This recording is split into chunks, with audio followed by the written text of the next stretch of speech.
I'll call the Monday, November 22nd regular Board of Education meeting to order. Nikki, would you call the roll, please? Yep. Dan Bardoff. Present. Rich Dupree. Present. Carrie Ellison. Present. Teresa Keen. Present. Nikki Matley is present. Cheryl McGuire. Here. Dylan McGuire. Here. Phil Vosberg. Tim Wolf. Present. Okay, we are in session. We have a quorum. I would entertain a motion to approve this evening's agenda. So moved. Second. Got a motion by Dan and a second by Nikki. By voice vote, all those in favor signify by saying aye. Aye. All those opposed, nay. Okay, now we're going to move on to item number 4, recognition. We've got Lisa Hendrickson here tonight to talk to us about the AFS and international exchange students. We're happy to have them with them again this year after 1 year off. So I'd like to walk us I would love through. to introduce them. Where should we line them up? We have 5 of them. I think the best would be to come up here and kind of have them stand in front of Ron Olson. Okay, come on up, guys.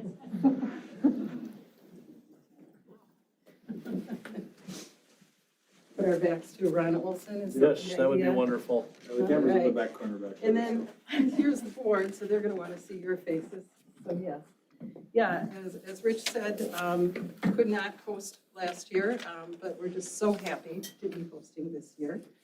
And so happy that so many families have come forward and really just said, let's do this. So, and doing it in a good, happy, safe way. You allow 5 students at our school. We don't usually have that many, but look at what we've got this year. We're really excited about it. So I would like to introduce you. I'll give you a little bit of information about each student, and then you might have some questions for them as well. Okay. By the way, this is International Education Week, and to celebrate that, these students gave presentations, and they have some awesome slide presentations about themselves and their country. And you're welcome to invite them to your organizations to present as well during the year, because they're done now. They're ready to go. So, okay, down here we have Santiago. Let me see, hold on. Santi Ortiz Mujarras, I can do that because he's from Mexico, and I'm a former Spanish student. He's here with the ICAS program. He's hosted by Jerry and Jacqueline Boss. Are you here? Jacqueline is here. So, Santi has, he was the manager for the cross-country team. Yeah, you know, running wasn't really his thing, but managing, I guess, was good. And anyway, the good news is he's going to be a drummer in the concert band, which is really special that they're going to let him do that. You read music and everything, right? Yeah. Awesome. Okay. Then we have Finda David. She is from Indonesia.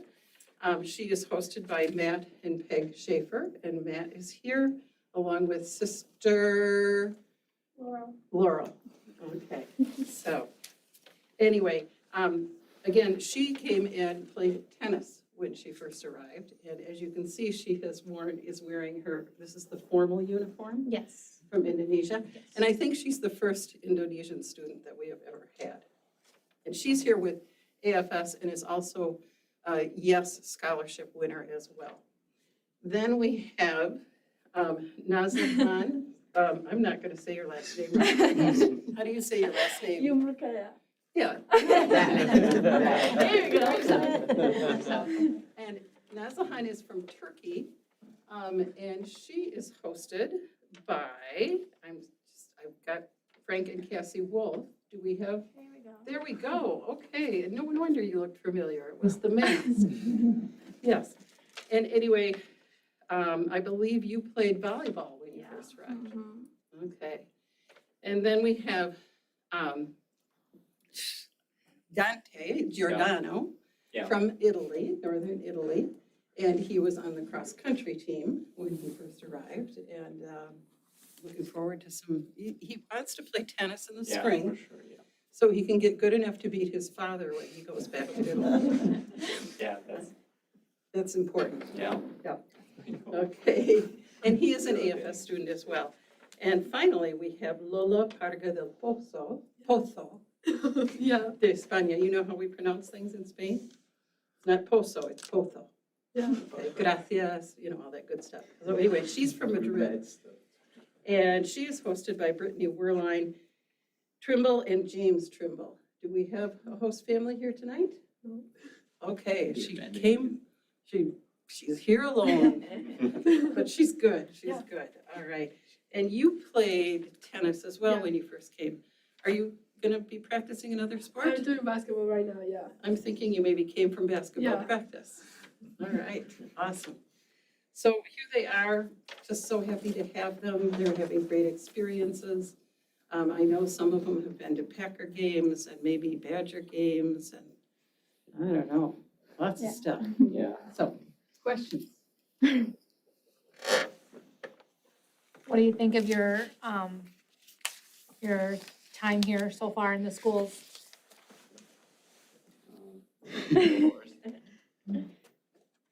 Okay, I'm going to first. We didn't coordinate this well.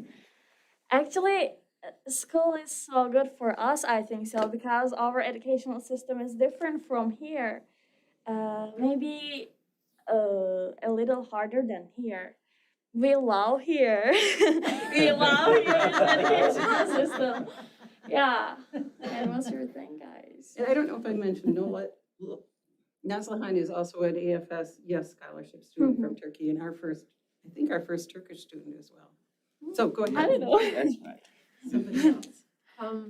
I really like the school, like people are really nice and I'm like having a really good time. And school, like as Nazlıhan said, is like a lot easier than in Spain, for example. I mean, yeah, for me it's like the same because like it's not easier, it's just different way to teach because like in Italy we have to like memorize a lot of stuff and just remember a date or boring stuff. While here is more like learning about and not just memorize everything. So I think I like it better here, but yeah. It's definitely different. We came from a lot of countries where in the schools, teachers who actually moved from classes to classes instead of students. So that was one of our biggest changes. We were like, whoa, this is kind of weird. Which class? Yeah, we're like lost every passing period. We definitely didn't get lost. And you were never late to class. Oh, Actually, no. Yeah, Actually, fun fact, we've never been late to class. I did actually. Well- I did. Shiva, I've never been late to class. I'm so responsible. Wow. What does that mean? But anyway. Yes, that was definitely different. For me, it's been really nice. I met a couple awesome kids, hanging out with them. And also the education system is way different back there from Mexico. And it's not as boring as it used to be back there in Mexico. For example, in Dixon's class, we do a lot of fun stuff while still learning. So I like that. Yeah, teachers are teaching like funny. Yes, that's more true. like with the funny way. Yes, I do admit that teachers in the U.S. definitely expresses and like Yeah. they interact with students better. I feel like in a lot of like in our schools, teachers are there to teach more instead of just like, hey, instead of actually building a connection to students, which something that we really appreciate about in Monroe here. They love teaching. They Yes. want to know us, Yes, their students. whether it's not if it's genuine or not, it's still very. Didn't have to expose them like that. Whether it's genuine or not, we don't know, but like it's still very nice for us to experience this like, oh, teachers here do care and they do take their time and effort to really help us understand. Like our English teacher, when we read Macbeth, print out a translated Turkish version for Nazlıhan for Macbeth. Yeah. Tell them about that. Yeah. He did, and I was like, oh, you're so cute. Thank you. Any more questions? So outside of the school experience, like what's been your most memorable, like place that you visited or, like social event or like, what's been probably the most interesting non-academic experience that you've had that really stands out? I go first. I mean, for me, it's like two things because I have been to the Packer games against the Steelers, and that was like, I mean, now I really like football. Like I'm into it. But it's He is. He That was plays very- football with every ball he can find, even with a basketball. yeah, We don't know how he does that. Quite an But- experience, though, huh? yeah, that was very fun. And but also I've been to Chicago last weekend, and that was like, I mean, that was like so huge, the city and everything you can do there is different from the city in Italy, even the big city. So that was very more interesting experience. The other one, the Packer games, was more fun, I guess. But I mean, they were very two big experience both. So Did you Just meet the owners of Giordano's Pizza? oh yeah, because in Chicago there's this place that I don't know, maybe you know, it's called Giordano's. It's like the best deep dish Pizza. in Chicago. And Giordano is my last name, so I was like, oh, maybe I'm related. I don't know. I tried to get a free pizza, but Free food, Dante, Yeah. of course. Any others, experiences you want to share? Last weekend, me and my host family went to Milwaukee. That was we definitely had incredible fun. What we walk around, we saw parts of the town downtown. We ate food that my host sister called the actual good American food. But we had lots of fun, and I feel like one thing that is more interesting to me, it's more of the people than places. I feel like I've met many awesome people who are in this very room, and they created a huge impact on my life. So not necessarily places. Yeah, I agree with Finda with that. Like, I feel like people are like what makes coming here like special because like you meet up a lot of people that are like really cool. And then my experience is I went to a baseball game. Brewers? I have no idea. Professional baseball? I don't think so. Oh, okay. I'm not sure they were wearing uniforms. Like, I don't Okay. know. It was baseball. Yeah, it was baseball. It was baseball. And it was like pretty fun because I like understood it. Like my host like explained it to me because he's really into baseball and football. And I felt like I already like I also understand football kind of, so that's really cool. And then I went to an American wedding because it was like my aunt's host, something like that, her wedding. So we went and it was like really fun, like seeing how they do it in America. Nice. Yeah, I don't have a really remarkable experience that I've been to. And I don't think it's the place where I go, it's the people I go with. Oh, you just copy mine. Yes, shut up. So, I've been to a lot of places, and it's mostly with school, mostly because of cross country and all the trips. And that was quite a lot of fun. It didn't matter where we go, it was always fun. But I remember this one time where I went to Chicago to watch a soccer game. The worst soccer game I've ever been into. But it was fun to make fun of them. I went Wisconsin Dells with my host family, and it was so pretty. It was like beautiful place. I love Wisconsin. Actually, Wisconsin, the best place maybe for the BC, but except here is so cold. So cold. This is just a start. Yeah, I know. Yes. We've been told. They many hate it, times. but I love it. Yeah, I live you're the in only one. Like, I live Yes. in the Yeah. equator, so I'm I have no different. idea. A different breed, boy. Any other questions from board members? I just want to say your English is remarkable. No Just kidding. remarkable. Thank you. Yeah, no, that's like very good. I mean, I'm appreciative because like I always like feel like that my English is not Yeah, very good. same. So Same, that's very same. appreciated. Thank you. That means a lot. You know, they start early usually, but here's the fun part. Venus is good because of Harry Potter. And I believe Dante blames his on watching movies. Yeah, that's We gotta give him the views. like because we don't, I don't know, we study English in the school, but it's not very, Yeah, it's not focusing the speaking. So Yeah. yeah. It's pretty much how in here people teach us Spanish and German. That's how they teach us English in our countries. Well, I feel like in Spain, like they like, cause like in Spain you have to be like fluent in English to get like any job. So they put a lot of like, like, they make English really important. So we start speaking English and learning like since we were like 4 years old, and it's like we have English every day, native speakers. So it's like really good. yeah, no, in Italy. Not so much in Italy. No. Mexico is pretty much the same as in Spain. And they put a lot of emphasis on English. And since I can remember, I've been practicing English probably since before grade school. Yeah. Same. Yes.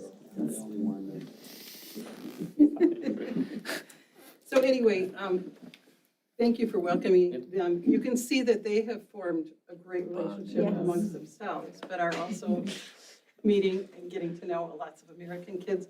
And, you know, look at these kids because they are not going to be the same when they go back. And we're not going to be the same because we know them.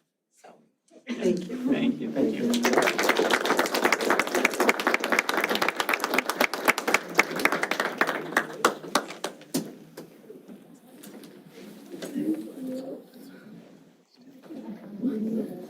And thank you to the students for joining us this evening. It's great to see you all, and then a special thanks for the host families Yeah. as well. The effort that you guys go to open your homes and create opportunities for these kids to come and have this amazing experience. Just thank you to the host families as well. All right. You guys can go.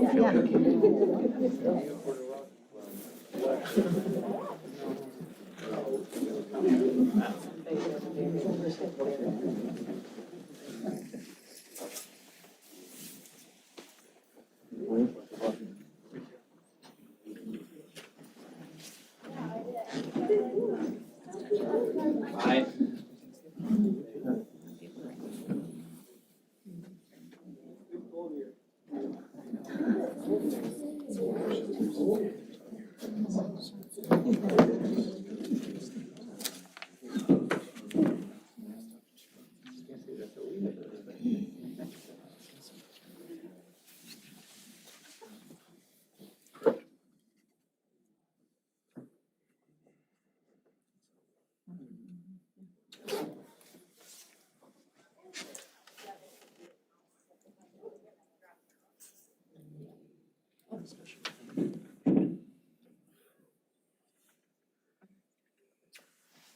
Okay, so now we'll move on to item 5, so that's our consent agenda. Do any board members wish to remove any item from the consent agenda for individual consideration? Yes, I'd like to have item A, approving the minutes, pulled out as a separate one. Okay, pull that one out and consider it separately. The remaining, any others pulled out of the consent agenda?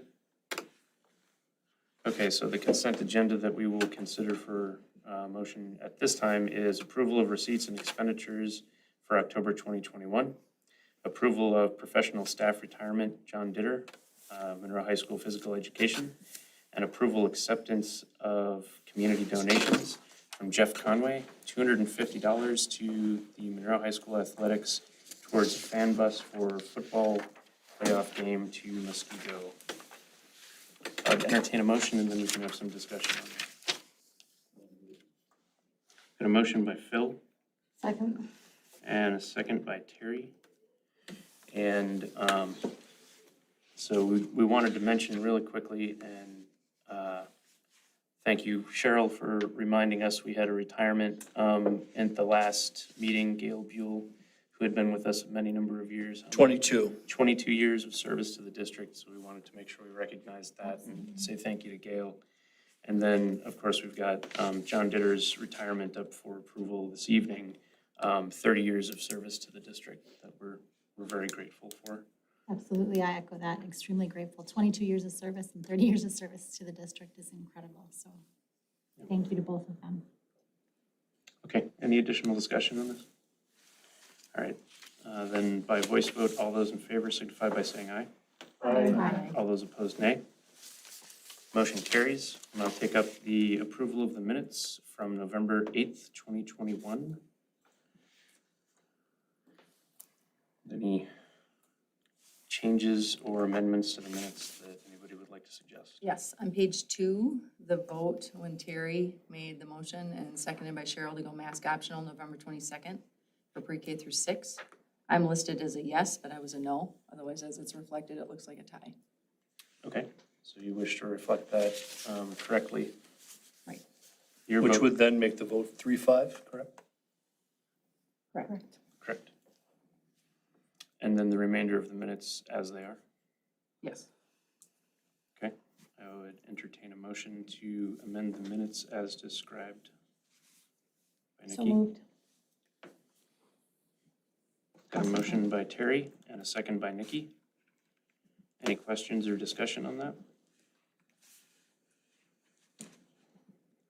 By voice vote, all those in favor signify by saying aye. Aye. All those opposed, nay. Motion carries. Minutes are approved as amended. All right, so now we're going to move on to public comment. Normally, this would be the part of the meeting where I express my gratitude to our community for continuing to express themselves with respect and dignity to each other. And I understand that there are some strong emotions involved in the topics and decisions that are before the board, but we cannot lose sight of the fact that when the pandemic is over, we're still all community. We all still need to work together. And unfortunately, I wanted to identify that at our last meeting, a member of the public took some actions that intimidated another member of the public. And that simply cannot continue. It's not who we are as a community. We need to be respectful of an individual's right to speak during public comment and not take actions afterwards that would make folks feel uncomfortable or fearful, and those behaviors cannot be tolerated. For those of you unfamiliar with public comment and how these board meetings work, public comment is your opportunity to speak to the board and speak during the meeting. The rest of the meeting, because it's a meeting held in public and not a public meeting, we request that you remain silent and you may observe but not participate. So that's just a reminder to the public that that's how these meetings are run. So we have one person signed up for public comment tonight. So just as a reminder to you, you're making a statement or a speech about your opinion on a topic pertinent to the business that the board conducts and within the legitimate jurisdiction of the board.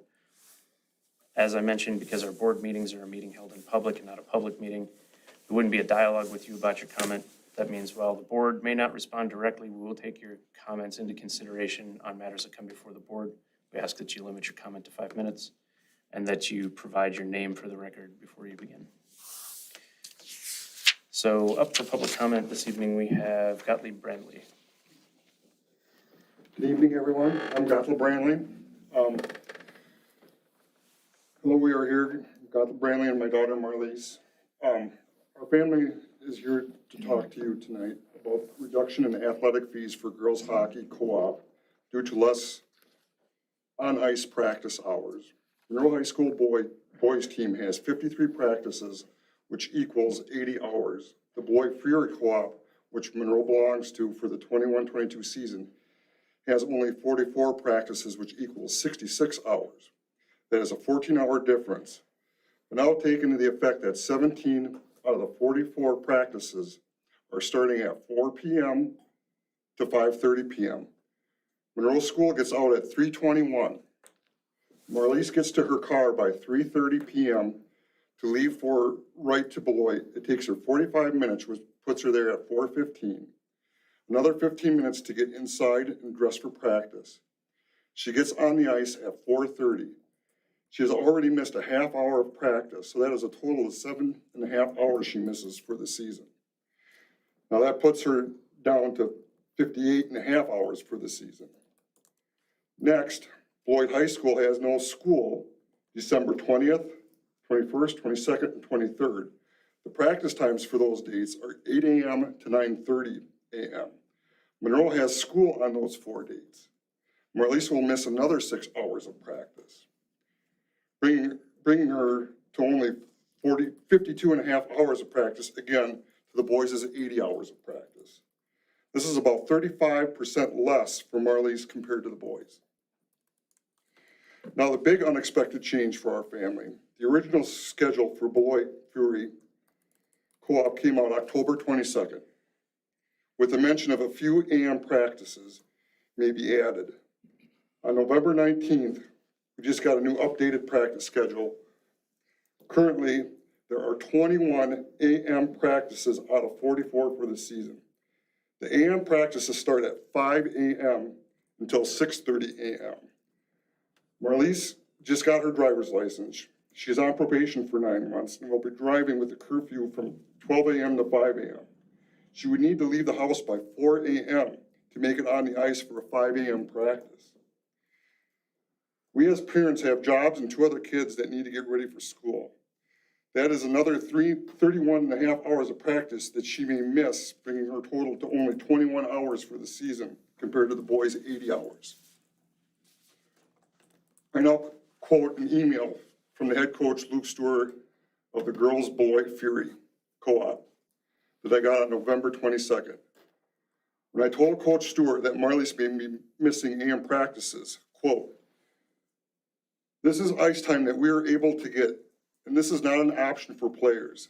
As I explained to the girls at our first practice, they will need to try to ride share or plan early to have a parent drive them to practices if needed. Missing practice will affect players' playtime." Marlies is here today, was able to come with me because she had an AM practice this morning that we did not let her go to because we did not want her violating her curfew. And she missed one a week before, and she got benched for the first 5 minutes of her first game because she missed an AM practice. We are waiting to hear back from the DMV to see if this qualifies for driving for school. But Monroe High School boys pay $1,000 for 24 games and 80 hours of practice. Marlies is playing for the Beloit Co-op, she also pays $1,000. Will only get 21 to 53 hours of practice, but she'll also get 24 games. Practice time is not the same for boys and girls, but the price is still the same. Thank you. Thank you, Kelsey.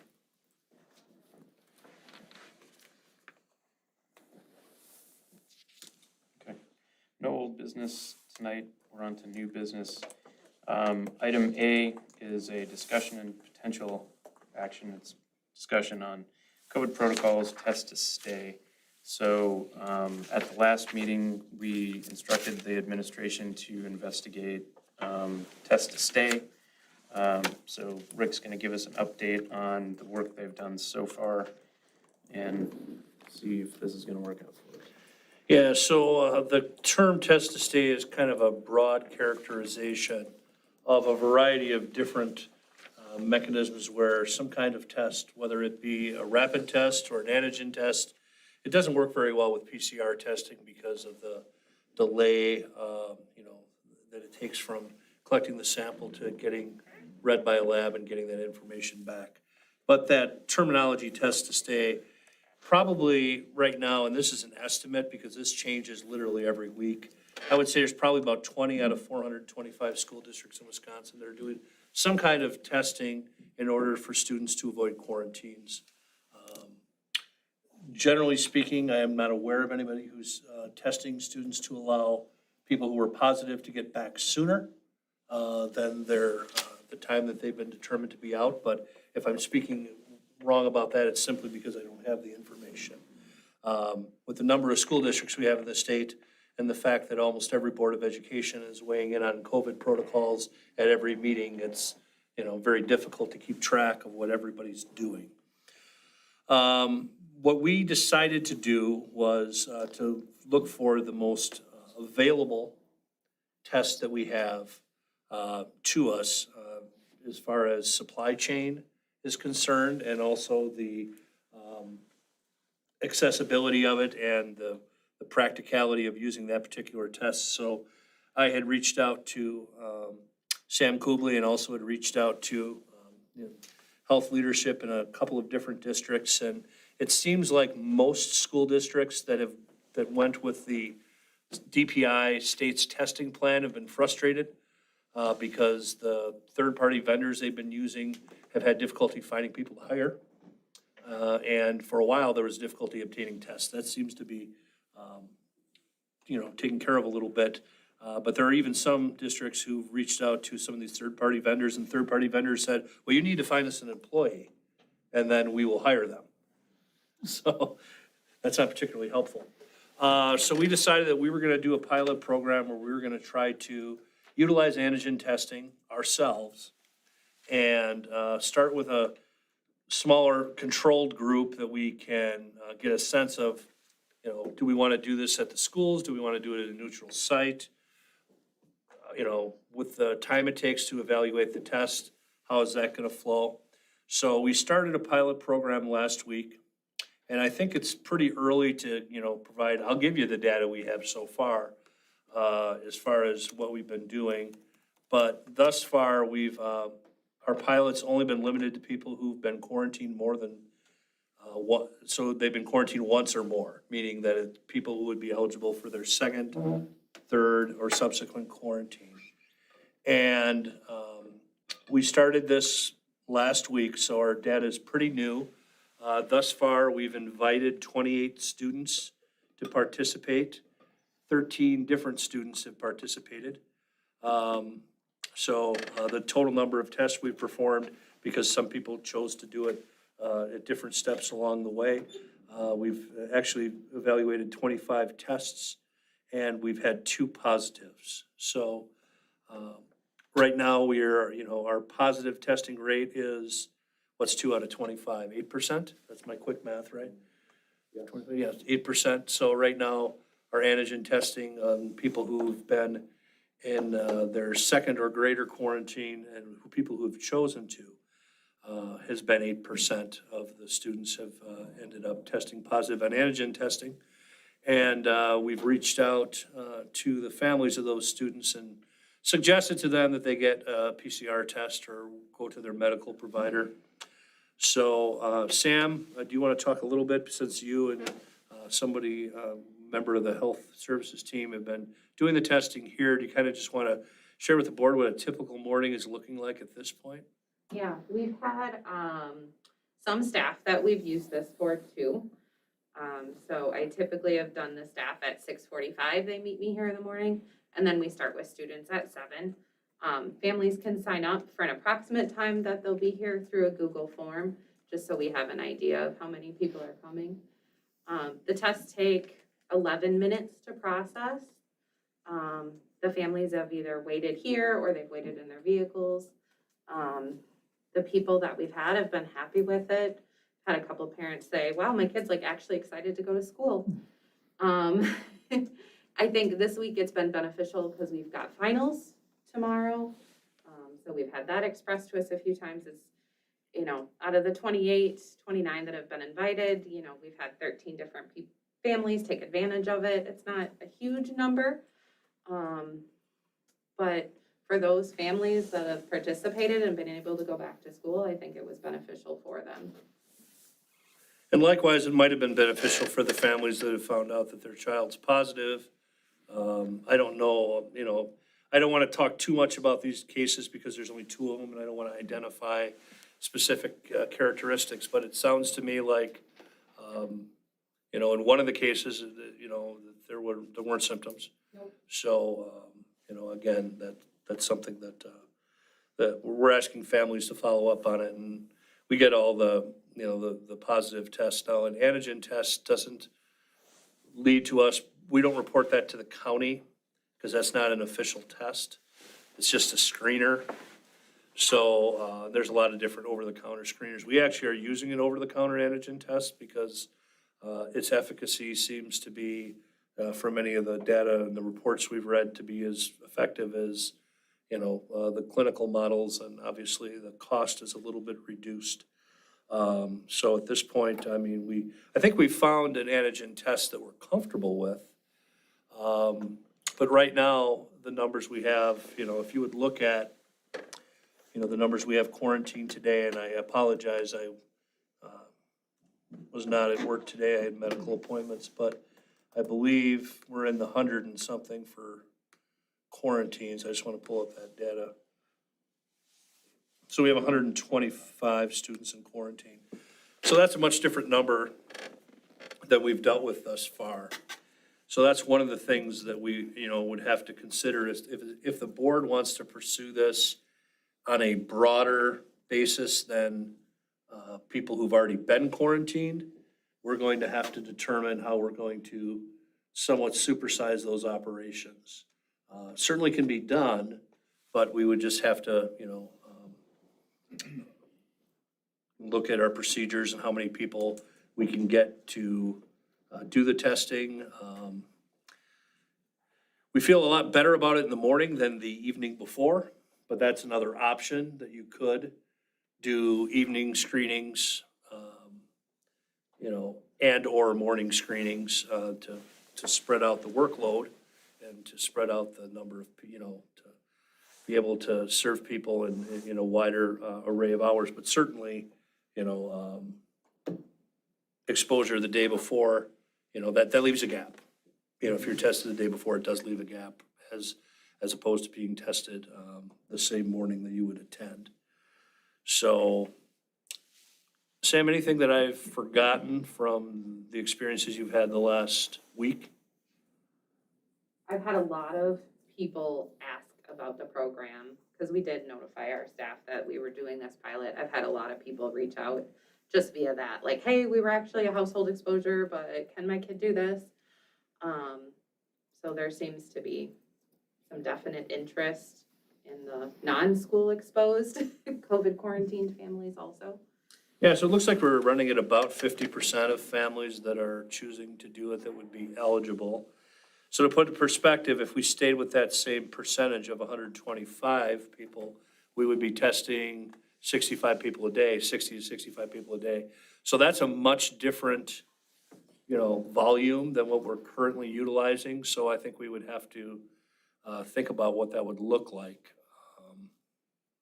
So my recommendation to the board is that we continue to have you ask questions of us and come up with other ideas.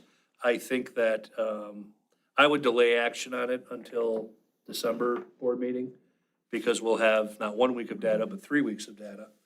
And then ultimately we can come to the board with, it's just too early for us right now to come with staffing plans and how many tests we could do during a given amount of time. Because again, we're still just kind of in, we've done this for 4 days. Yeah. So, so we're really not in a position where we, have all the kinks worked out. We feel pretty good about what we're doing, but the volume we're working with is much smaller than if we would open it up to every single person in quarantine. So we're saying of the 125 current students in quarantine, 28 are on their second or subsequent quarantine. And those folks, only half of those folks took us up on the offer to get their kids back into school faster. That is correct. 13 out of 28. Okay. If we did need to scale up to 125, if we offered it to all of them, but I guess I'm looking for feedback on what do you think is feasible without going too deep into the personnel you'd need to. I mean, if you have enough people and time, you can do anything, right? But with what we have, what do you think the upper limit of that would be? I think if we reach those numbers, we need to divide and conquer. I think we could definitely do something at the high school. I think we could find the space and make that happen. I'm a little less confident in our ability to make it happen at each of the elementary schools. I would probably try to keep that in a central location such as here. I would say if we're doing more than 25 to 30 tests a morning, I'd say that's kind of my upper limit of what we're probably going to be able to handle without actually doing that.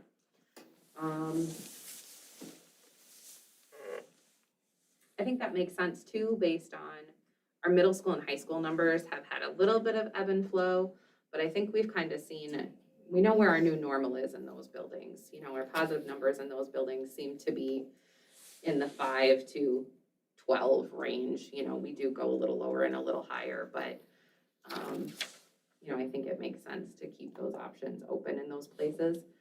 Middle school and high school students are also into their sports and their extracurricular activities.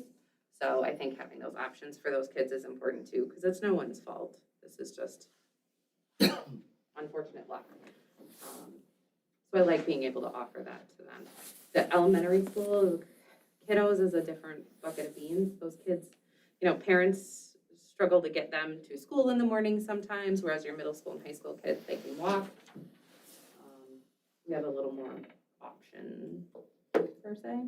But I think the program could also flex. If we're down to 20 kids in quarantine in the district, you know, we could scale that back to just this building again too, if needed.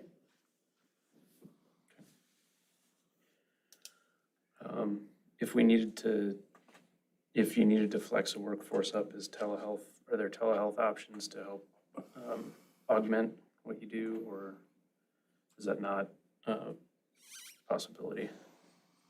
They're out there. There are people who will do an antigen test. I'll just use a timeline and correct me if I'm wrong on this, Sam. There are people who will collect a sample, say after school or in the evening, and they will, you know, give a video evidence of the results being read for the next, so that, you know, that those results would be ready the next morning. So that would just be collection. Now, the only thing with collection is, I mean, the collection is rather simple. It does shave some time off because you don't have to wait. But by setting them out to a third party, then, I mean, from my perspective, as long as you have verification that the tests are being read properly and it's by a certified, you know, lab, I guess that's an option. It does look like it's a little more expensive to do that than what we're doing. We have not participated in the state's program because so many districts that have been participating in that program have been so deeply disappointed. So we've been purchasing the tests on our own, about $7 a piece. $12 a piece, I apologize.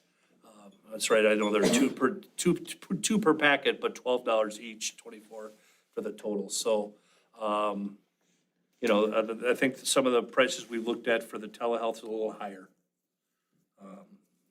In fact, a board member had shared one of those opportunities with us, and we're still in the research phase on that. So, I mean, I think you could collect, I mean, you still have to collect, that's the thing. You still have to have a collection site if you're gonna do that.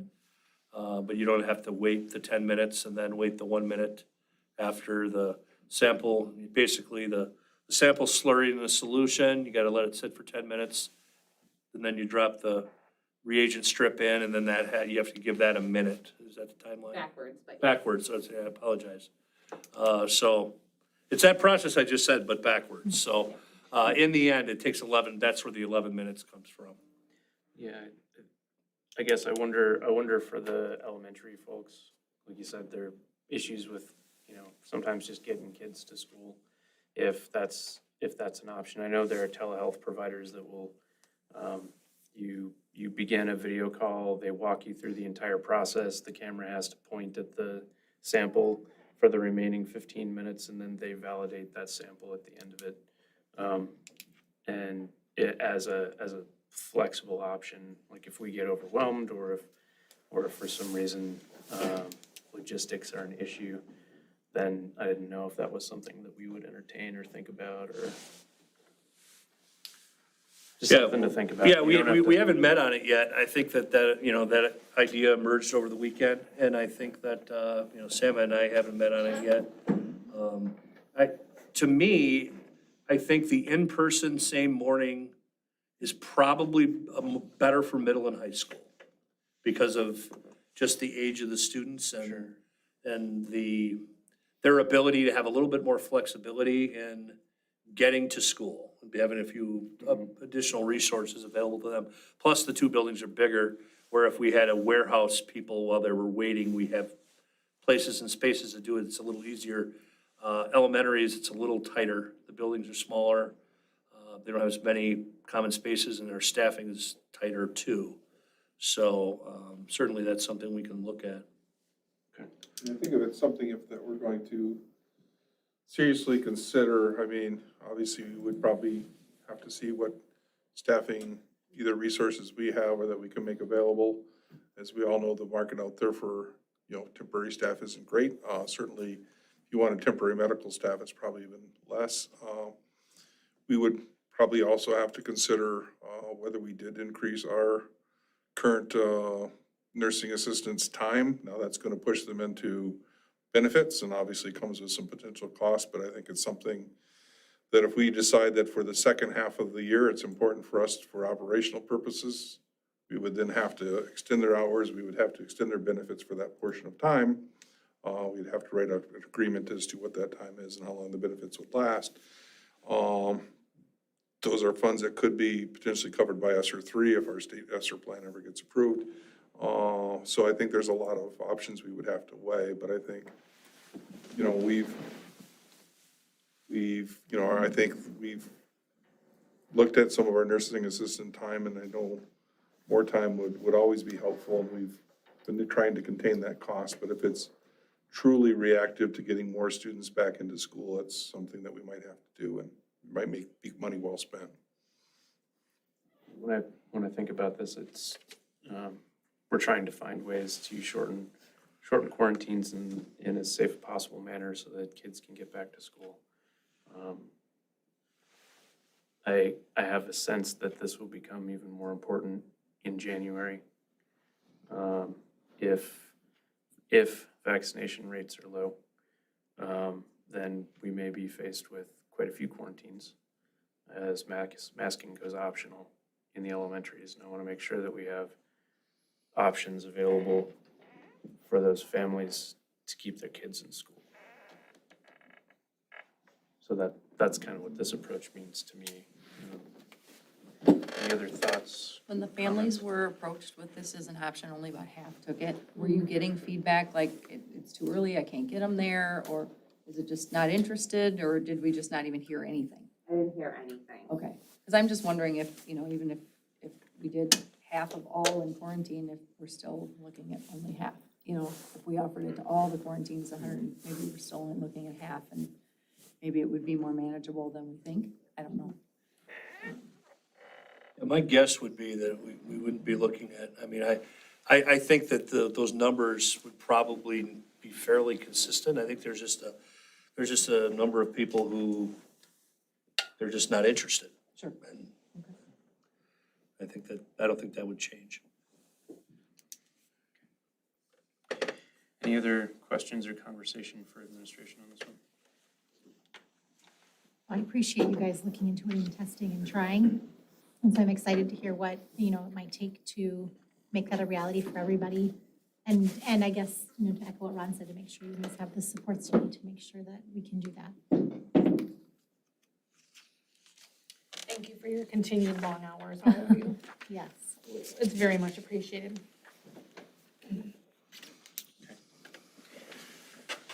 All right, move on to item B. So discussion and approval of Neola policy consent updates. This is the first reading for updates that are coming to us from the policy committee. Is there any you want to? No, if you looked at the content, policies lettered A through II, so it's 26 A through Z, and then, you have an additional 9 policies that are double lettered. Those are policies that the meaning of the policy didn't change. There were just technical changes in language, grammar, terminology. So none of those policies, there's a substantial change. And as you can see from your board notes, 5 of them have been deleted. So those policies will just be gone. And they've either been consolidated into other policies, or legally we don't have to have them anymore because other policies have, superseded them. So this is a first reading, and then the second reading where the board votes on the policies would be in December. So if any board members have one of those policies they'd like to discuss, Ron and I would be happy to discuss them. Otherwise, the second reading would be December 13th. Not seeing any questions. Okay, so we'll move on to item C. This is the first reading for Neola-based policy updates. Same deal with this one. If we have any questions for administration, we ask them now. Otherwise, they come back for approval. Anything additional? No, these are ones that there are some changes to in the meeting, and we went through these, kind of filled in the blanks where we had areas of question in the policy committee meeting on the 8th of November. And they are before you for a first reading. And if anybody has questions on them, we'd be happy to answer them. Otherwise, the second and final reading and board approval would be at the next meeting. Any questions for administration?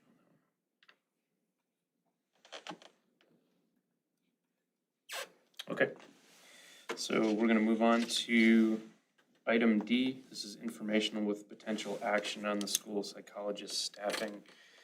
This is the return of a discussion that we had tabled at in April, where we had proposed reducing the number of school psychologists from 4.8 to 4 because of retirement, I believe. Well, it was retirement, so we went from 4.8 to 4, but we said we were gonna bring it back in November so that the board can talk about staffing for the upcoming year, because this is an area of great shortage, so. Yeah, so good summary. The board did table it last April. It was really, the reason the board decided to go this route, and it was recommended by administration, was one, this is a little bit of a staffing outlier for us, so we're gonna talk a little bit about where we rank relative to some of the other conference schools that we have. In addition to the fact that the timing of the retirement was a little bit later in the school psych hiring cycle. So we're a little concerned about whether or not we're gonna be able to find someone that we felt could contribute positively to the team. So what I wanna do tonight is just go through a few key points that I think are important for you guys to consider as you make this decision. And this is an informational item or potential action. If you guys choose to vote on it tonight, that's fine. If you wanna wait until the 13th, that works as well. But ultimately, what I want to do is just make sure that we give you all the information you need. And if there's something that I haven't provided tonight and you want more information, I'm happy to bring that back, or certainly I can shoot you an email with any information that you might need. So on the screen, behind you or to your sides, is our current team. We have 4 school psychs. It's 4.0 FTE. So we have Melissa Brandt, Chelsea Grimbalski, Jess Lervick, Jenna Samaha. They're a really talented group of school psychs. They do great work. I'm listed up there as well because now a portion of my time is being allocated to provide some school psych support to Abe Lincoln based on the plan that we came up with. So Melissa's taking care of Abraham Lincoln Elementary and Monroe High School. She's in the same neighborhood, so we've made that split there. We've got Chelsea at Parkside and doing the community 4K sites. We've got Jess doing Northside and the ELL evaluations, because she's bilingual, which is a huge plus for us. And then Jenna's at the middle school and serving St. Victor School. Some of you might say, why does she have to serve St. Victor School? Because we have a federal and state child find obligation that requires us to provide support for special education evaluations as they come up, and they do come up somewhat frequently. So that's our team as it's currently constructed with 4 full-time school psychs. Some of you may be pretty familiar with what a school psych does, but others might not. I can tell you as a former school psych, when I was in high school and even when I went to college, had no clue what a school psych was until one of my professors said, hey, you should go into school psych. So here's a quick list of the work that they do. I will tell you that the role has expanded considerably over the time that I've been in the district. So I started here in 1998.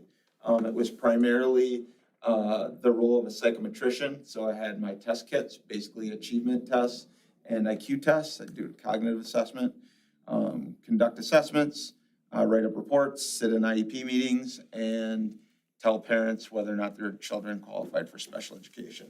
And what you see on the screen now represents a lot of the work that they do on a daily basis. And it's not just assessment. There's a lot of data collection and progress monitoring, a ton of collaboration and consultation. They work with teachers to provide academic support and feedback. They do a lot in the area of behavioral support. Certainly, special ed coordination is a huge help for us, and it's one of the reasons why we're such a compliant district, because we have people that are able to provide on-site support. A lot of family-school collaboration. And then one of the things, and Todd, as a former principal, would, I think, agree with this, our school psychs really provide supplemental leadership in the schools. When our principals are out, our school psychs are usually the ones that step in and provide support, in addition to being a part of the leadership teams and trying to provide help and doing all the things that are necessary in a modern school. So the next few slides, I just want to give you guys a visual of where we stack up across our people services staffing positions. And this is the part that I think it's really important that you guys understand this, because as we have this conversation, you need to understand that what I'm not saying is that we're understaffed in school psychology. And we'll get to that in a little bit.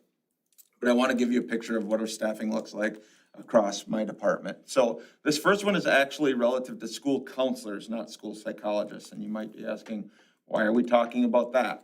Well, because they're part of our team, and I'm going to show you the school counselor staffing, the school psych staffing, and then finally the aggregate of people services, which would be school counselor, school psych, and school social worker, which we do not employ in this district. So the first slide's basically demonstrating where we stack up across the schools in the Badger and Rock conferences.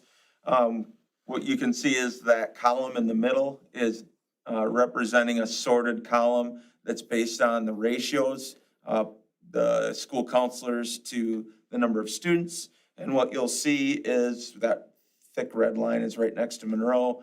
That represents that we're right about in the middle when it comes to school counselor staffing. So right about where you would want to be.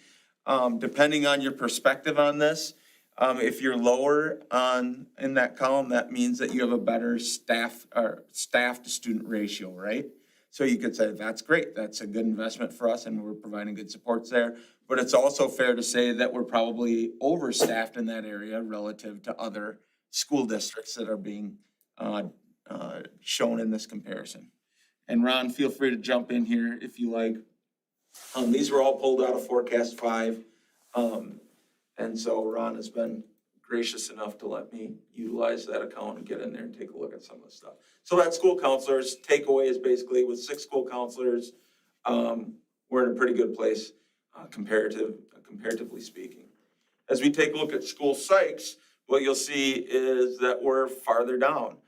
This is based on our staffing that we had previously. So this is the 2021 school year staffing. So when we had the 5 school psychs. So this is one of the reasons why this was recommended to the board to take a look at, because clearly we're kind of an outlier there. We have one of the best ratios in the 2 conferences with regard to school psych staffing. The only one that was better was East Troy. If you take a look at where we're at relative to if we were to stay with 4 school psychs, whoops, sorry, I went too fast. There we go. It moved up a little bit. I don't know if you saw that. Darn it. There we go. So that's where we were, and we pop up a couple. So regardless of what decision is made, we're going to be in great shape. So if you say we're sticking with 4 school psychs, we're still going to be one of the best school districts in the 2 conferences when it comes to our school psych staffing ratio. The red line would be us? Yep.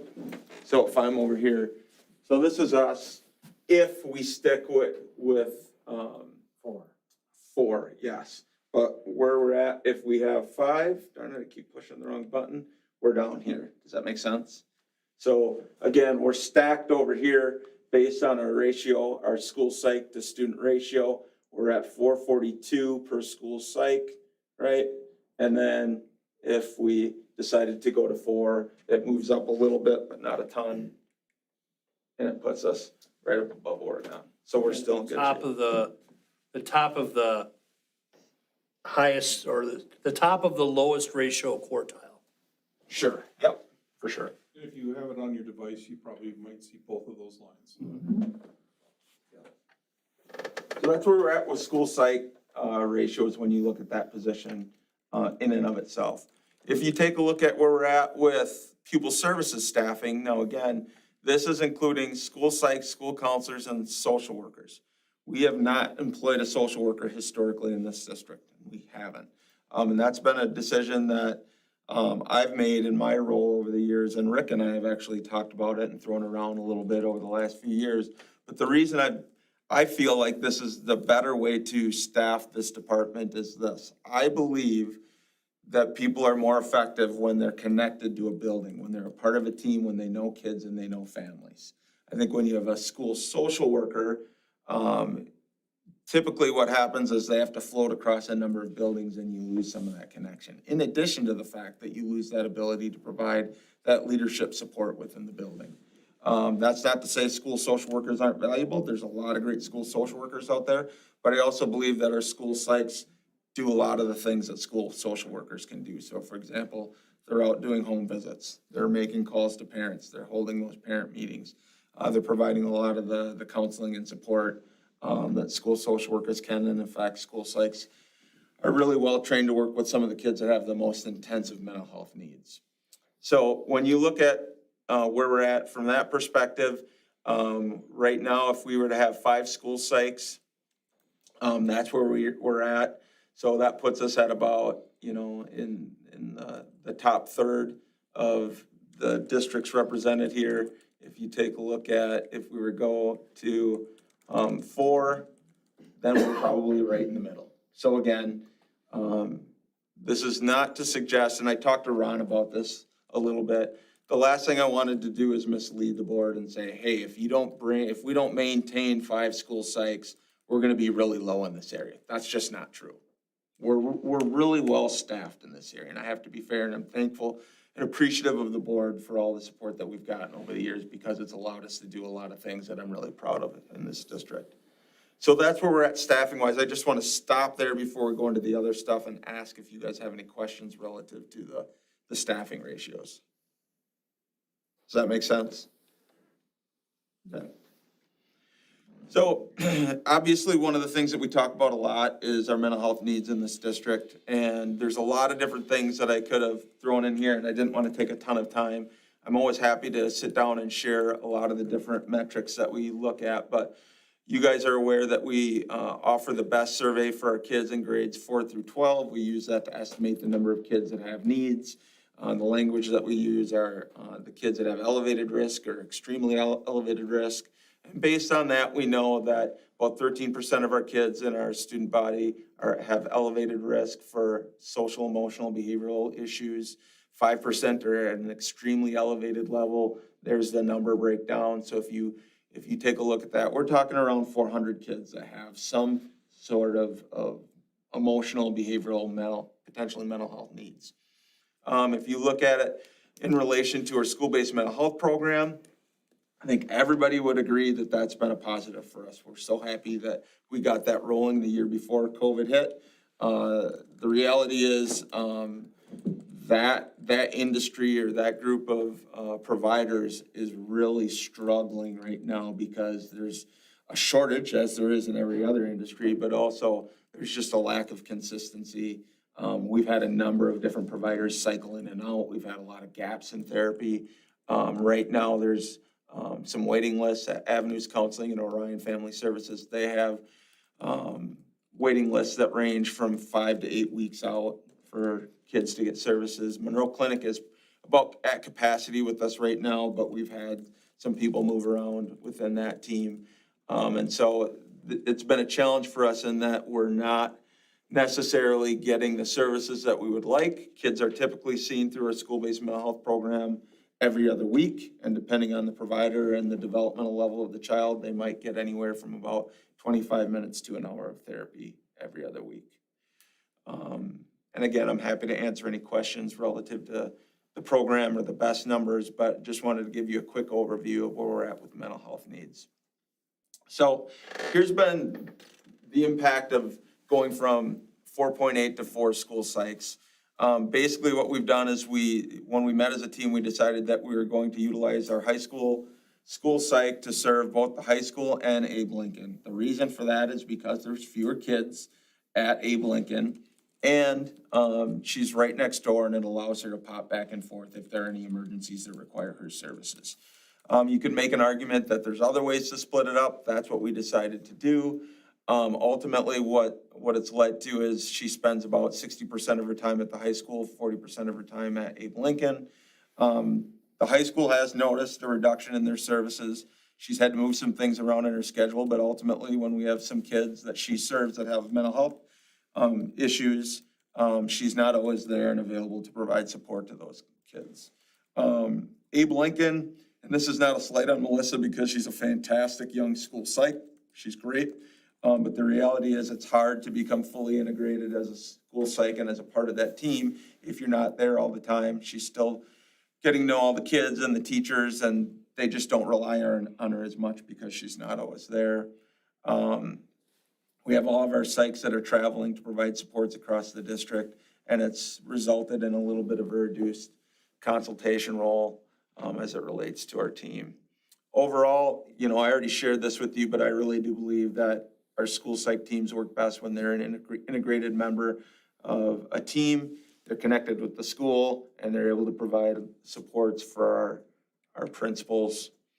And this next slide just demonstrates that if we were to stick with 5 school psychs, this would be the team assignments. We would have Abraham Lincoln would serve, that psych would serve Abe, the 4K sites in St. Vic's. We'd have Jess at Northside and doing ELL, and then we'd have Chelsea at Parkside, Jen at MMS, and Melissa at MHS.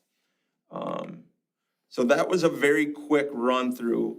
And again, I just want to end by saying this, and then I'll certainly take any questions.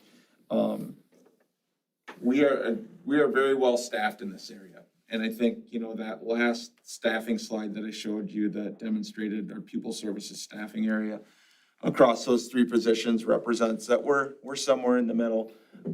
For me, given all the challenges that we're experiencing right now in our school district, many of you have heard this, it's been a tough year. Behaviors are tough. Teachers are struggling. And to me, it makes sense to maintain supports that ease the burden on those teachers and our principals when necessary.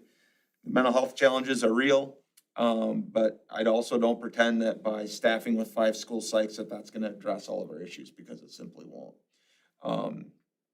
I just like the idea of continuing to provide those supports if we can. If the board feels that, nope, we're staffed pretty heavy in this area and we need to follow through with that reduction, I will be supportive of that decision and we will make it work. We're not out of compliance on anything. We haven't run into any issues that have made us vulnerable in terms of legal issues or student safety.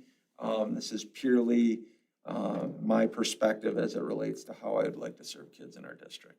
So I'll open it up to Rick or anyone that has any questions. So this is a question and a comment. So next year, we would have 10 sections at Abe Lincoln.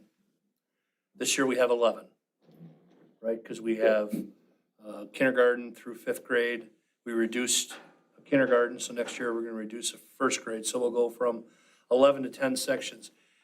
Do you see, at what point do those number of sections get to the point where you think Abe Lincoln needs to be evaluated again? Yeah, I said last year when a similar question was asked, whether or not we needed a school psych last April, I said, I think as long as we're offering multiple sections in a school, it makes sense to have a consistent school psych presence there.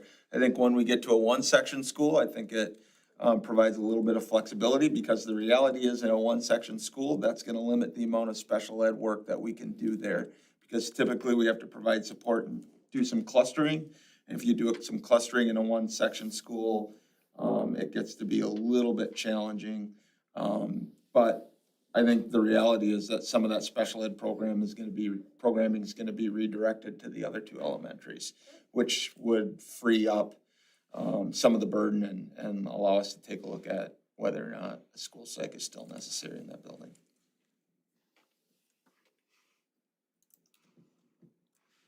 What would be the timing, Joe, if you added another school psych? Would it be for next school year or? Yep, we will continue to work through this school year. If the board were to decide that we would maintain a 5th school psych, we would post it and make arrangements to hire someone for next year.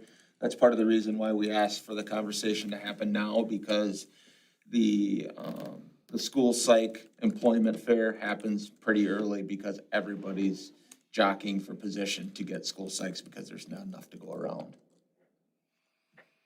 I have a question. You said the sessions are usually every other week, 25 to 60 minutes? Yep.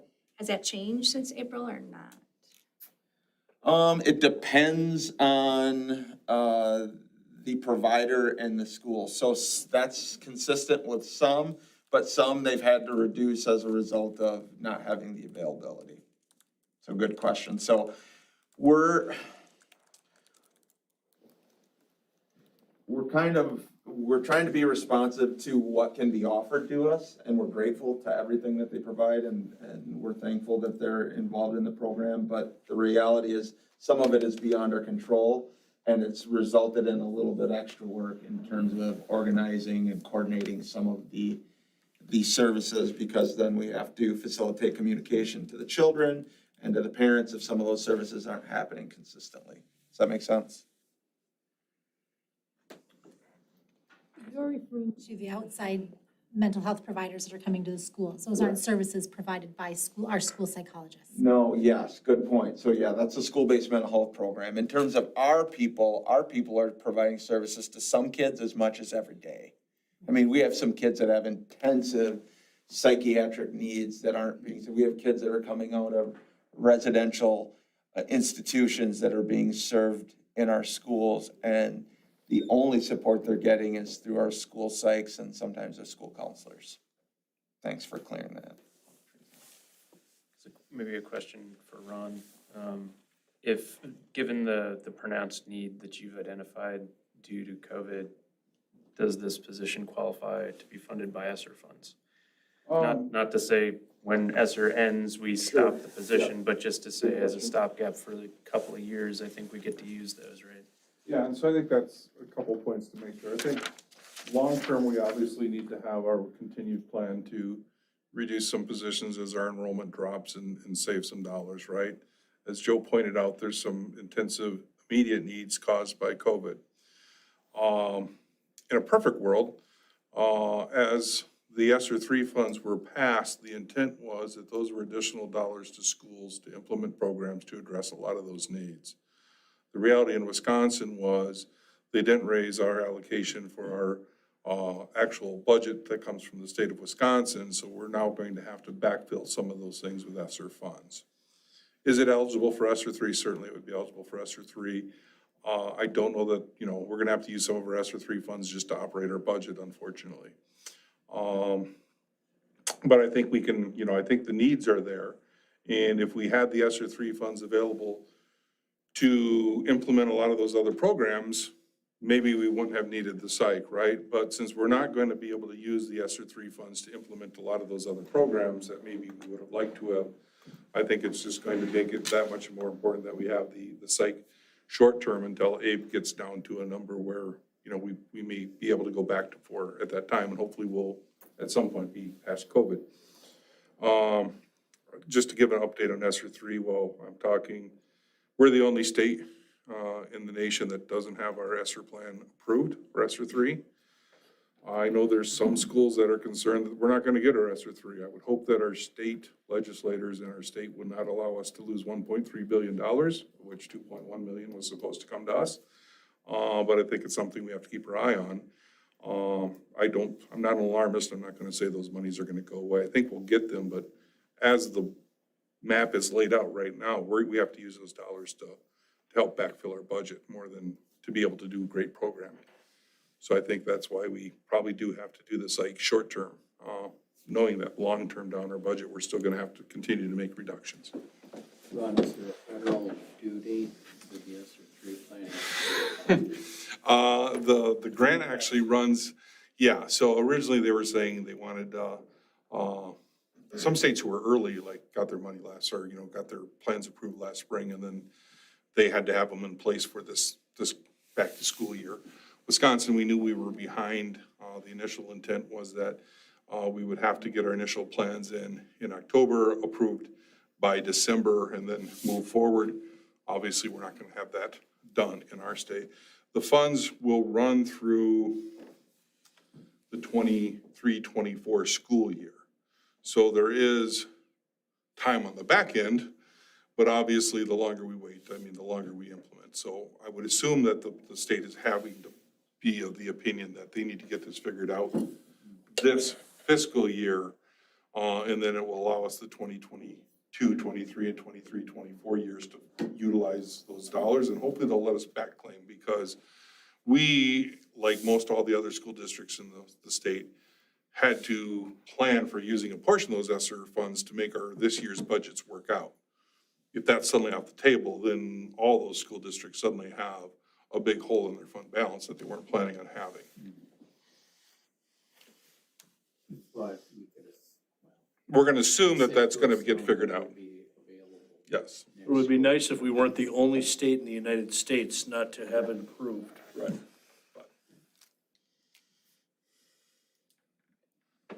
But part of the issue is, you said part of the problem is COVID. But you're not even gonna hire someone until next year. I mean, COVID will still be here in some fashion, but it won't be like it is this year. So that's really not even a justification.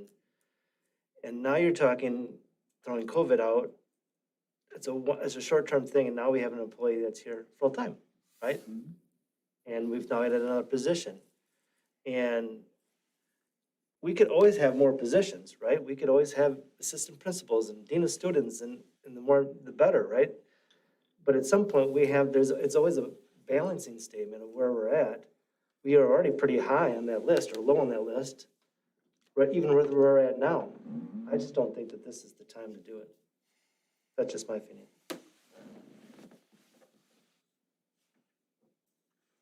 I would have to say that we don't know where COVID's gonna be in a year. We all thought a year ago COVID was gonna be gone, or we were going to be different, and it's not. I feel like if we have the ability to give our students and staff the support with 5 counselors, I feel that we should give the best that we can to our students. We try to give them the best of either classes or giving them the right or the ability to get the best education. Why not give them the best to have the best mental health?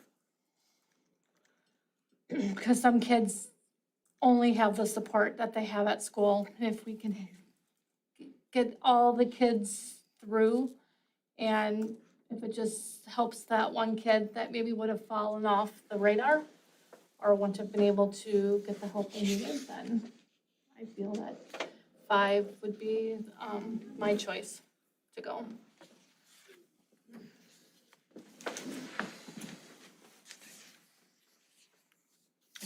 I guess I think that, have you thought about a part-time position? First and foremost, have we looked at that or tried? I know you talked about that a little bit last year, and I know you said you didn't think you'd be able to get one. I just didn't know if we've. We have not tried, I haven't posted, haven't explored it. You know, I know that you're still somewhat connected to the school psych world and know that, you know, finding those people are difficult, but those people might be out there, so that could potentially be an option. I also think that, we hope you guys are doing this every single day, so we trust that you're looking and evaluating what our kids and our staff needs. And so I think it's important to know and consider that. And I also recognize the importance of having, connections with kids and buildings and teachers.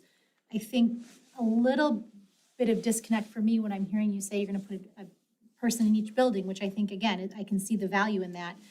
But when you talk about the best results, right, like the significant majority of those kids are at the middle school, high school, right? So we have.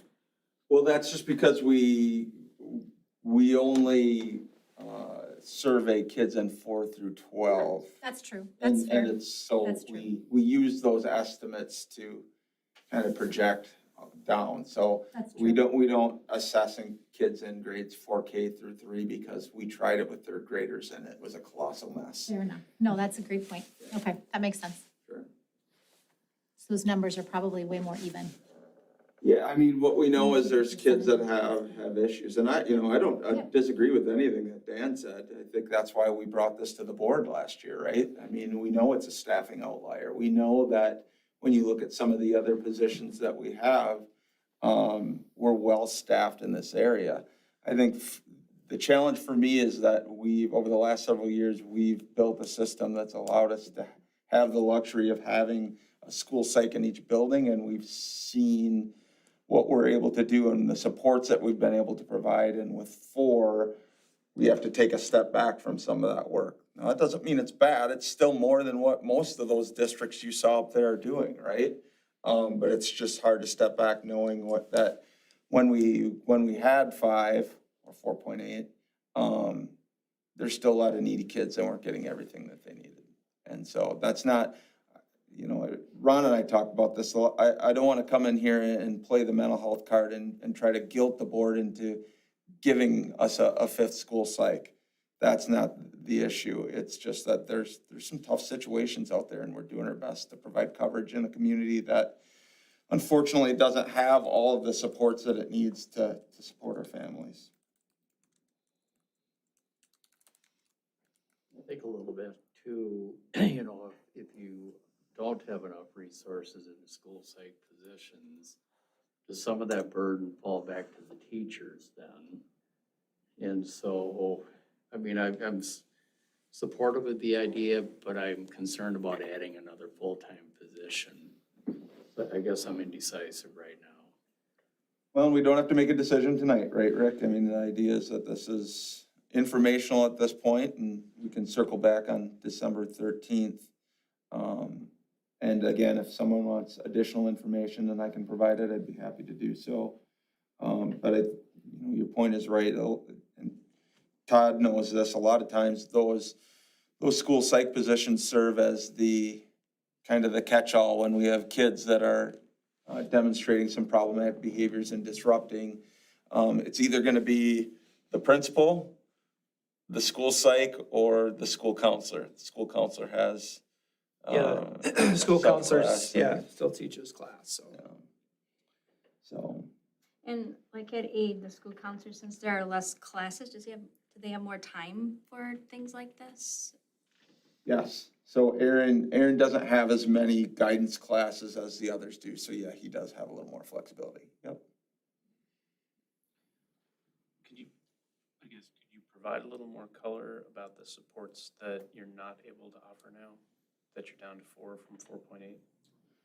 Sure. It primarily hits the high school and Abe Lincoln, right? Because the others are mostly doing their thing, and they've had some other assignments that have been tacked on. I think the biggest issue, if you look at it, let's take it by building, right? So Melissa has been a full-time school psych at the high school. She's provided a lot of supports, and it primarily hits in the way of one-on-one support in terms of counseling, therapy for kids that have some intensive mental health issues. So she's able to get all of her appointments in, right? Because she can craft her schedule in a way to make sure that those kids get what they need.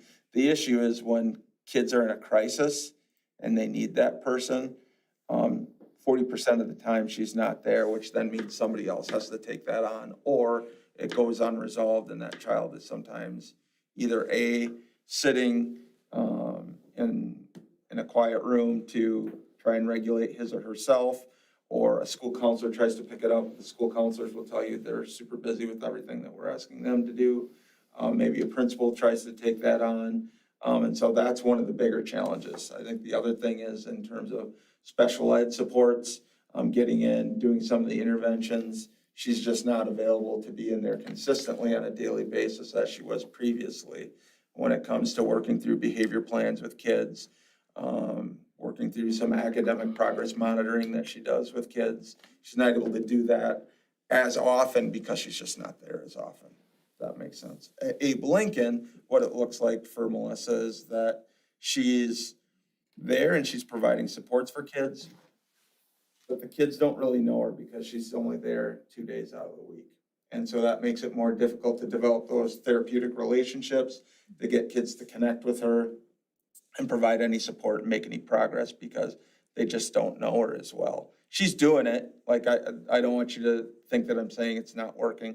She's doing it. It's working, but it's not as probably rich and successful as it would be if she had more consistent contact. That's the biggest difference. The rest of it, we've sorted out and we're covering. Are there still, I know Abe did, I don't know about the other schools, are there still crisis teams Yep. in every Every school? school has a crisis team. I think I'm kind of like Phil, I'm struggling a little bit, only because I struggle with recruiting and putting all the effort into recruiting someone here and getting them acclimated, if only in a few short years we're gonna be telling that person, now we've got budget cuts. I don't like uprooting people and changing their life, but that doesn't necessarily, I guess, mean that this would be a position that was cut, maybe, I don't know, but I look at where our numbers are already. Could they be better? Sure. Could they be a lot worse? Yes.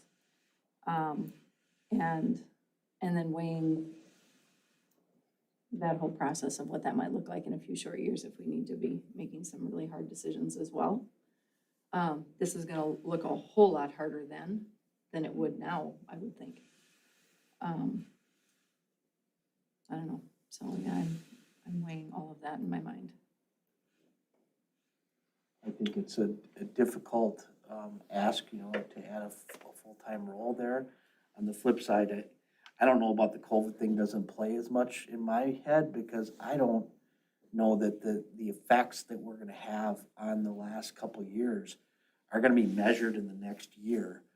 I mean, I think this is gonna be an ongoing situation that we're gonna have to deal with. And to me, an investment in a resource like this, to me, is something that even if we have to cut later, we're gonna need even more of these services potentially. So I would support it. Well, here's what I would say at this point. You know, I think everybody's made good points. I think it's definitely worth taking some time to consider it.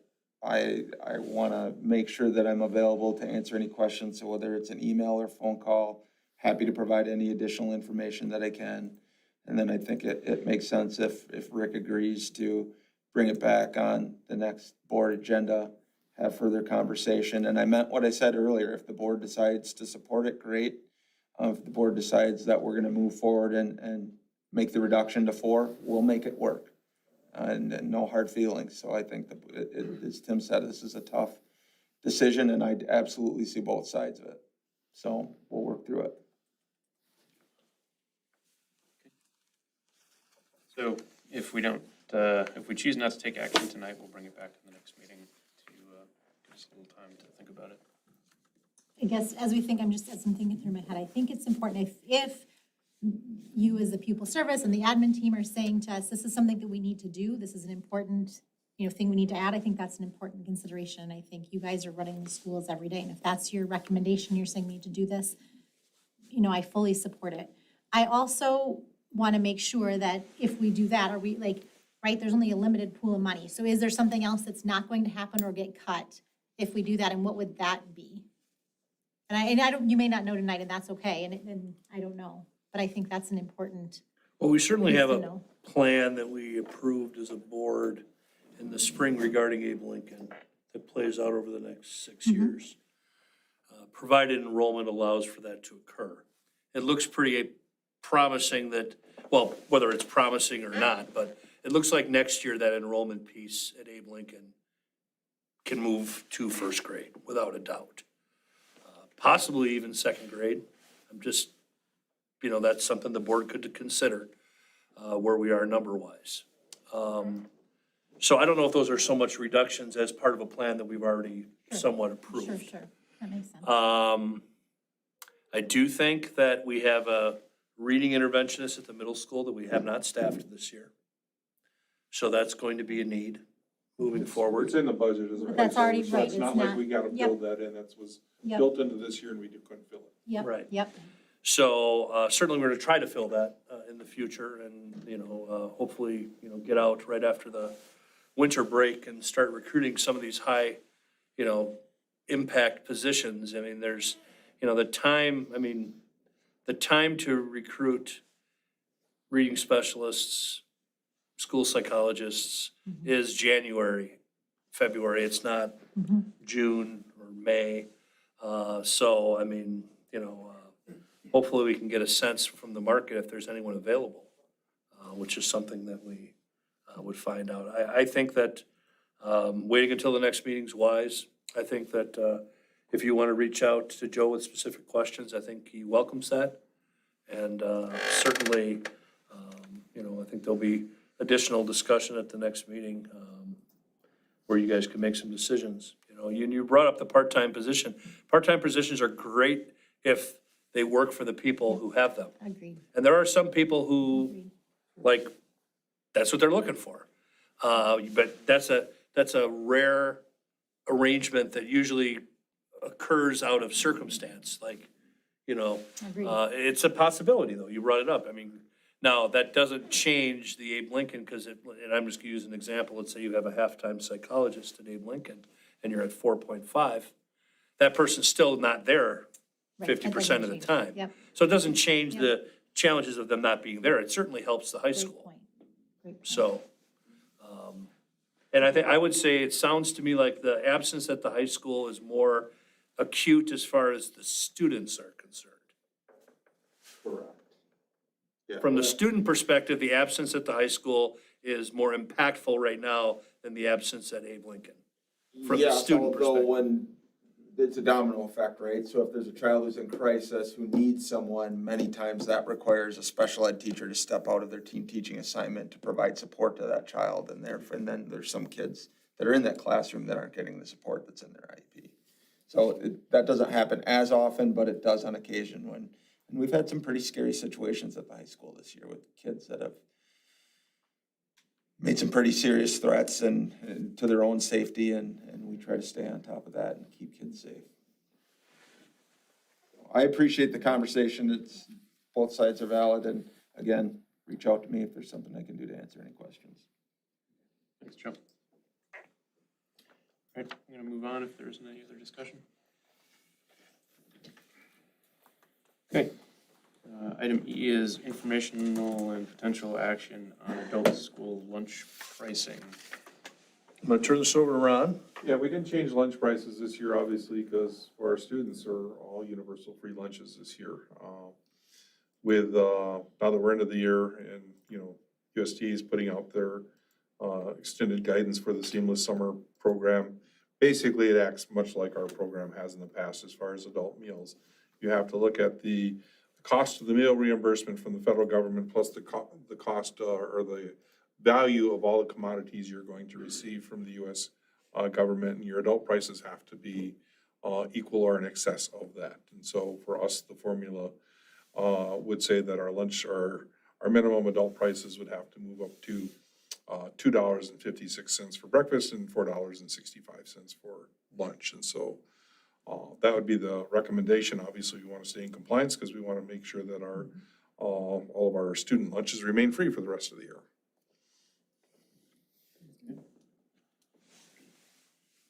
Any additional questions for Ron?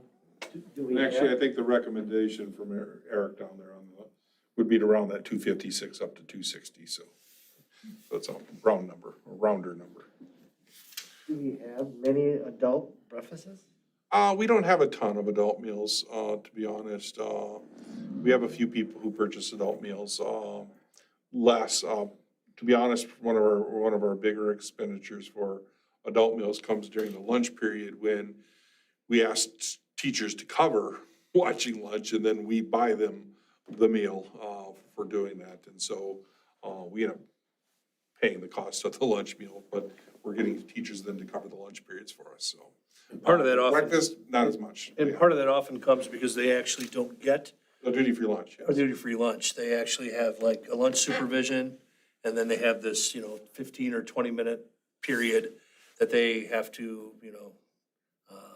eat their lunch because they were busy, supervising during their lunch period. So we do pay them, but we also pay for an adult lunch. And like Ron said, that probably accounts for 3/4 of the adult lunches we sell. Most of our adults bring their own So lunch. it probably would be charged back to us anyway.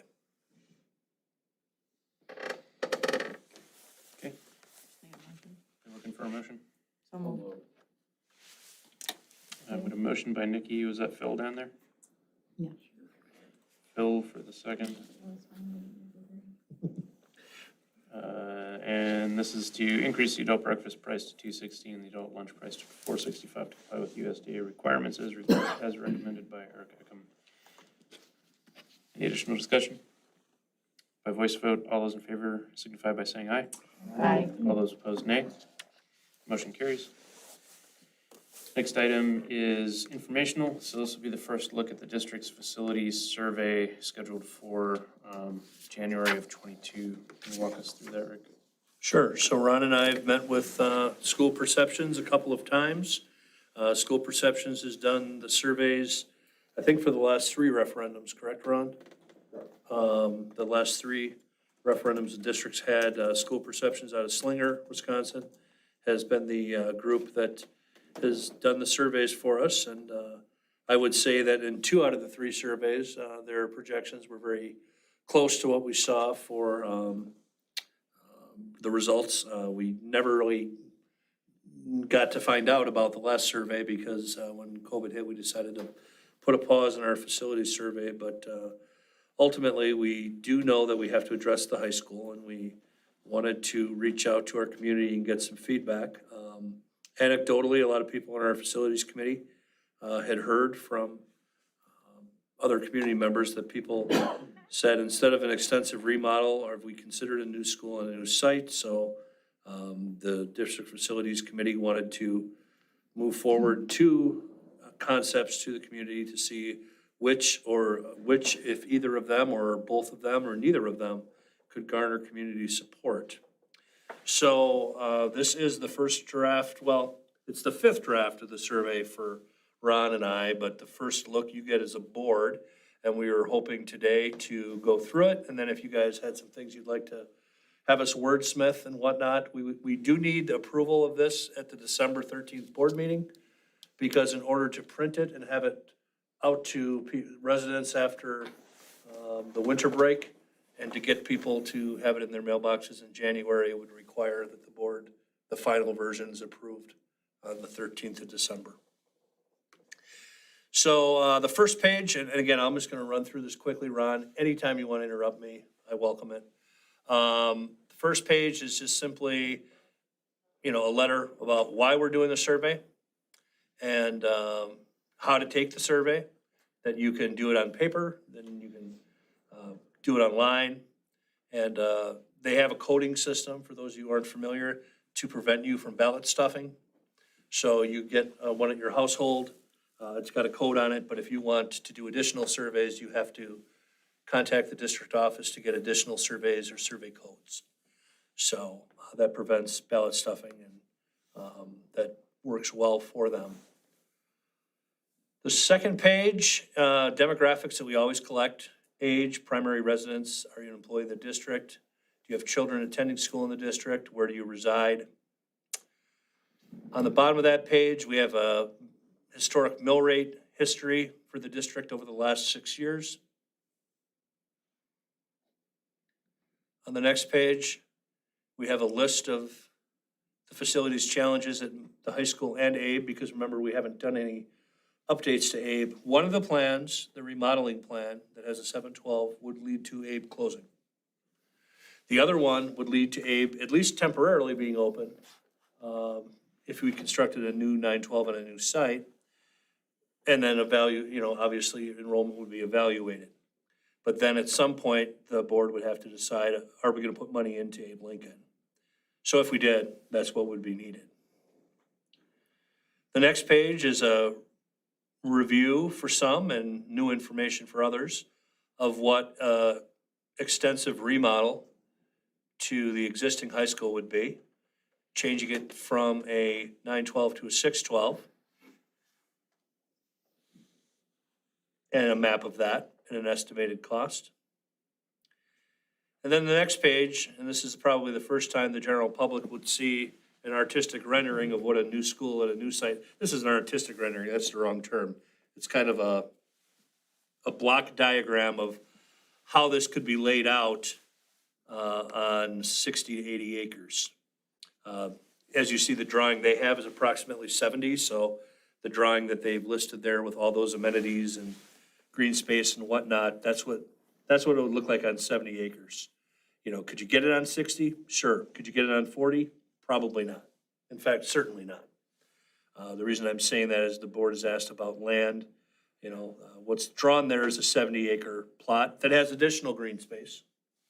Like I said, you could probably get something to go down to 60, but probably not less than that if you wanted to have all those amenities. This diagram shows areas for future expansion in case 912 at some point would be moved to a 712 or something of that nature. And also shows the one thing that people never understand with new construction is why do you have to build these lakes? Retention ponds. Yeah, because there's no retention ponds for our current building. Well, they were all grandfathered in before you had to have retention ponds. And there would have to be a lot of retention ponds, you know, acres of retention ponds, because that's what code is for new construction and all the water runoff. So you see that there would be at least 3 rather large retention ponds for a project of this size. You know, and you do what you can to keep them safe. You put fences around them and whatnot, but they end up being big, you know, bodies of water that collect rainwater or runoff water, and you know, they're a necessity. So that's what that page is. It kind of shows a general concept of that. The following page shows what would happen to the tax rates if either of these were approved. And you see that there's the price tag on the two are $86 and $88 million. And what does that do to property taxes? Worst case scenario, it brings us to somewhere between where we were in 2017-18 to 18-19. And I would say that the interest rates that's being quoted here is conservatively high, meaning we're quoting a 3.25 and 3.75, and I think it probably will be lower, but you know, so this shows what the impact tax-wise would be for these 2 building plans. And then we decided to keep the public feedback very simple. I will support 1, I will support option 2, I would support either, I will not support either, or the world famous, I'm not sure, need more information. For those who are newer to the board, basically, they'll provide the breakout of the responses by the various demographics of people. They will lean heaviest on their determination of the likelihood of something or either option to succeed, weighed most heavily on non-staff, non-parents. So the community members who don't have an affiliation to the school district, how they respond is what they give the most weight to. Why?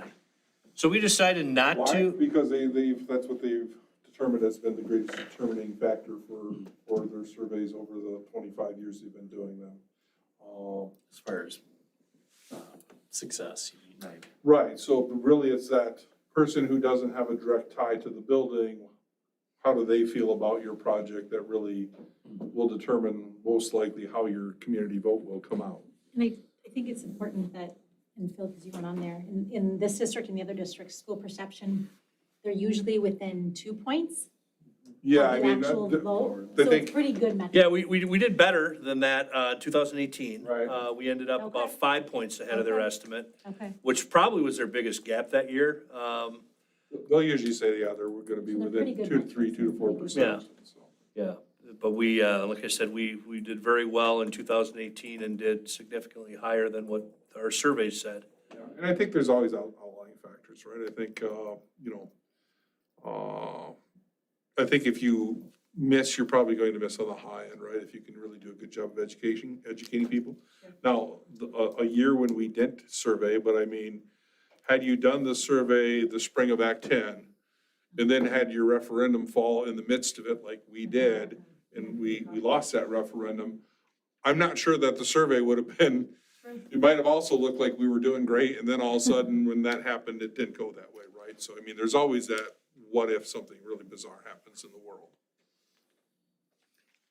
And then the last page, we just did some overall satisfaction. We were very purposeful about not providing narrative, write what you think comments. We just didn't think those would be productive in our current landscape.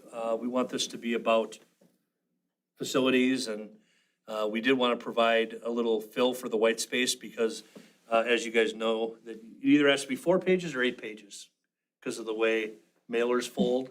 You don't want to have a fallout page. So we decided that it couldn't quite fit into 4. So we wanted to collect a little data about overall satisfaction to fill some of the white space. But the reality is, yeah, we can't do a 6-page survey because it doesn't mail that way. I guess Ron and I are open to any thoughts you have, anything that you want to emphasize. I think, there's a couple things as I read, that I know we'll be reviewing with them again. I think Rick and I go over with them the details and the specifics, and then their team kind of, pulls together some of those, like, overarching narrative statements. And then sometimes we gotta look at those, like I know in ours it says, issues with our 2 oldest schools. Well, that's not true, so I gotta go back and go, that's not true, right? They're not our 2 oldest, because our middle school, even though much of it was reconstructed in 1997, people are gonna go, well, that's a 1935 building, right? So, we'll clean up a little bit of that. But the big thing is, I think, what do the projects do, what's being addressed, and then we'll make sure that, between this and our December read, that there's nothing else in some of those narrative spaces that doesn't say exactly what we want it to say. On page 1, right below the take the survey in 1 of 2 easy ways box, it says Abraham Lincoln. Why does it say that? I'm thinking it might be the way it's pulling up on your machine, because I'm not seeing Is that. it? It's, So where it are you says. at? Yeah, I'm so seeing it too, under the Ron. first, it says take the survey in 1 of 2 easy ways, and it's got the box, and then right below it, before it says final survey, it says Abraham Lincoln. Oh, yeah, Yeah, okay. we gotta delete I that. was See, in the that's wrong why we're going through this now. Okay. I Ron just and thought, I is see there these something I'm things so missing, many or what's times. the purpose of it? Yeah, Okay, we'll delete that. okay. And the good news is it has our phone number in it. Yeah, for those of you who are here in 2018. Yeah, 1 year debt. Oh, yeah. Another Fake phone and another number. school number, so they were having to answer Monroe questions, which was a little difficult for them. Nikki putting your number Yeah, on on the. my cell phone, on Put the your cell phone on ad, the call me radio. with any question.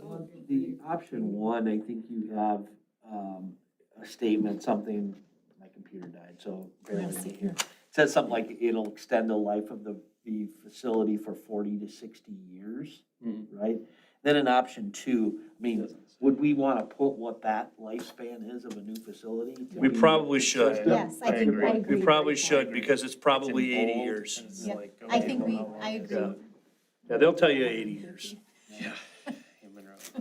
I actually had a similar feedback, but not even, I'm glad you brought that statement. But I think, like to talk about maybe repetition is there, like this work will be done in a year, it'll be done quicker, so so people will know, like, the timeframe. They did add that, because Well, it actually. just says it would take longer Right. and create more disruptions as compared to option Yeah, 2. you're saying an actual timeline. I don't know, maybe that is Maybe enough. just in years, Yeah. how long each one would take. Yeah, we can do that. The other thing that I noticed, where it was confusing, is under facility challenges. I think the challenges are good, but I think it could be difficult with that last statement where it says based on enrollment projections, they could possibly consolidate schools. And I think that could be I'm wondering if it might be difficult for people to read or understand, because that really is only true in option 1, right? And so what that would look like. No, I think, I would disagree. I think option 2, it wouldn't be available when it was built. Okay, But that's why we because, have the expansion, right? well, that's where I'm going with this. So if we have let's say the fall of 22, the electorate says build a new school. Yep, So that process would be done a full year before a remodel could. In fact, maybe even 2 yep, years. right. But we wouldn't be all the way through the Abe Lincoln reductions to 1 section yet, because that's a 6-year process and next year's year 2. Yeah. Okay? So I would say that the answer would be that in option 2, you probably couldn't consolidate to 4 schools when the building was built. I think there could potentially be future discussions by future boards regarding that. Okay. So I don't want to paint the school district in a corner by saying that that it's off the table. I just don't think it would be likely when the new school opened. Because with a fall approval date, it's very likely that the building could be completed in approximately 2 years. Sure.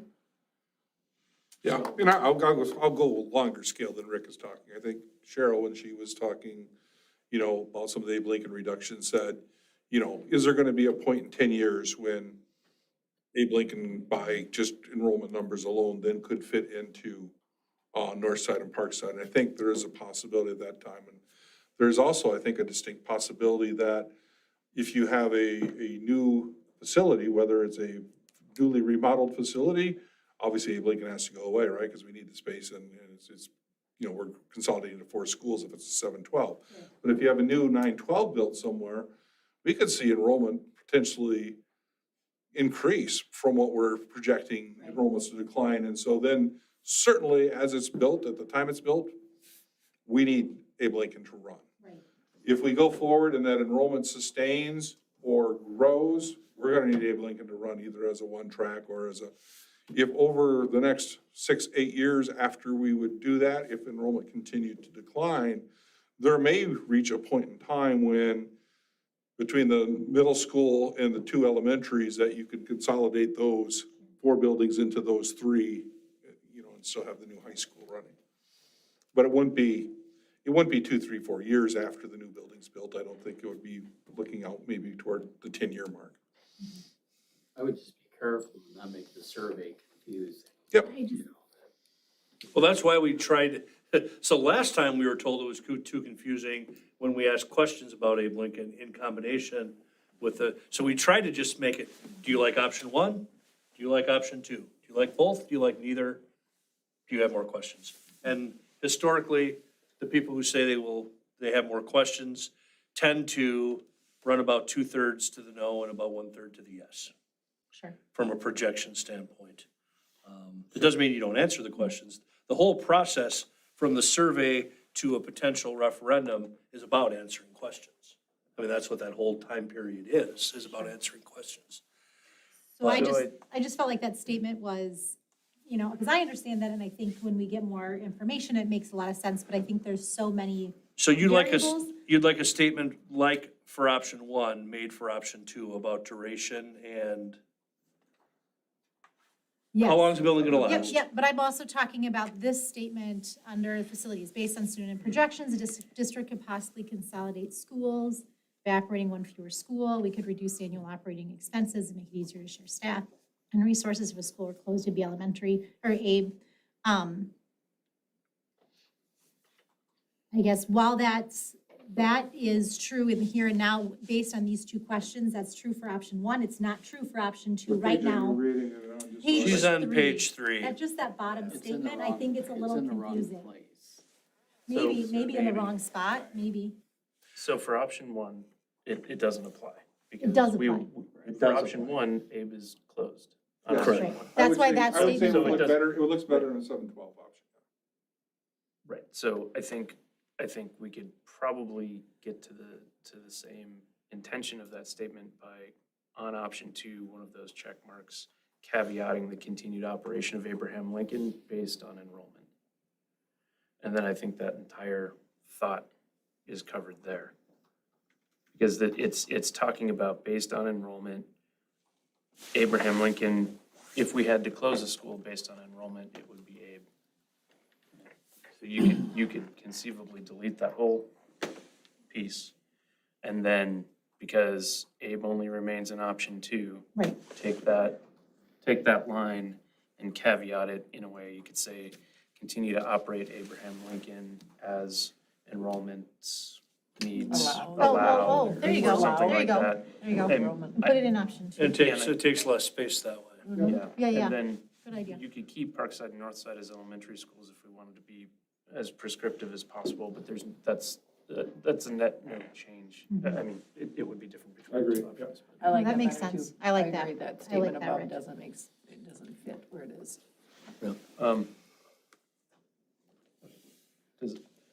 I have one more thing I wanted to Sorry. move on to. Does that cover the Yes.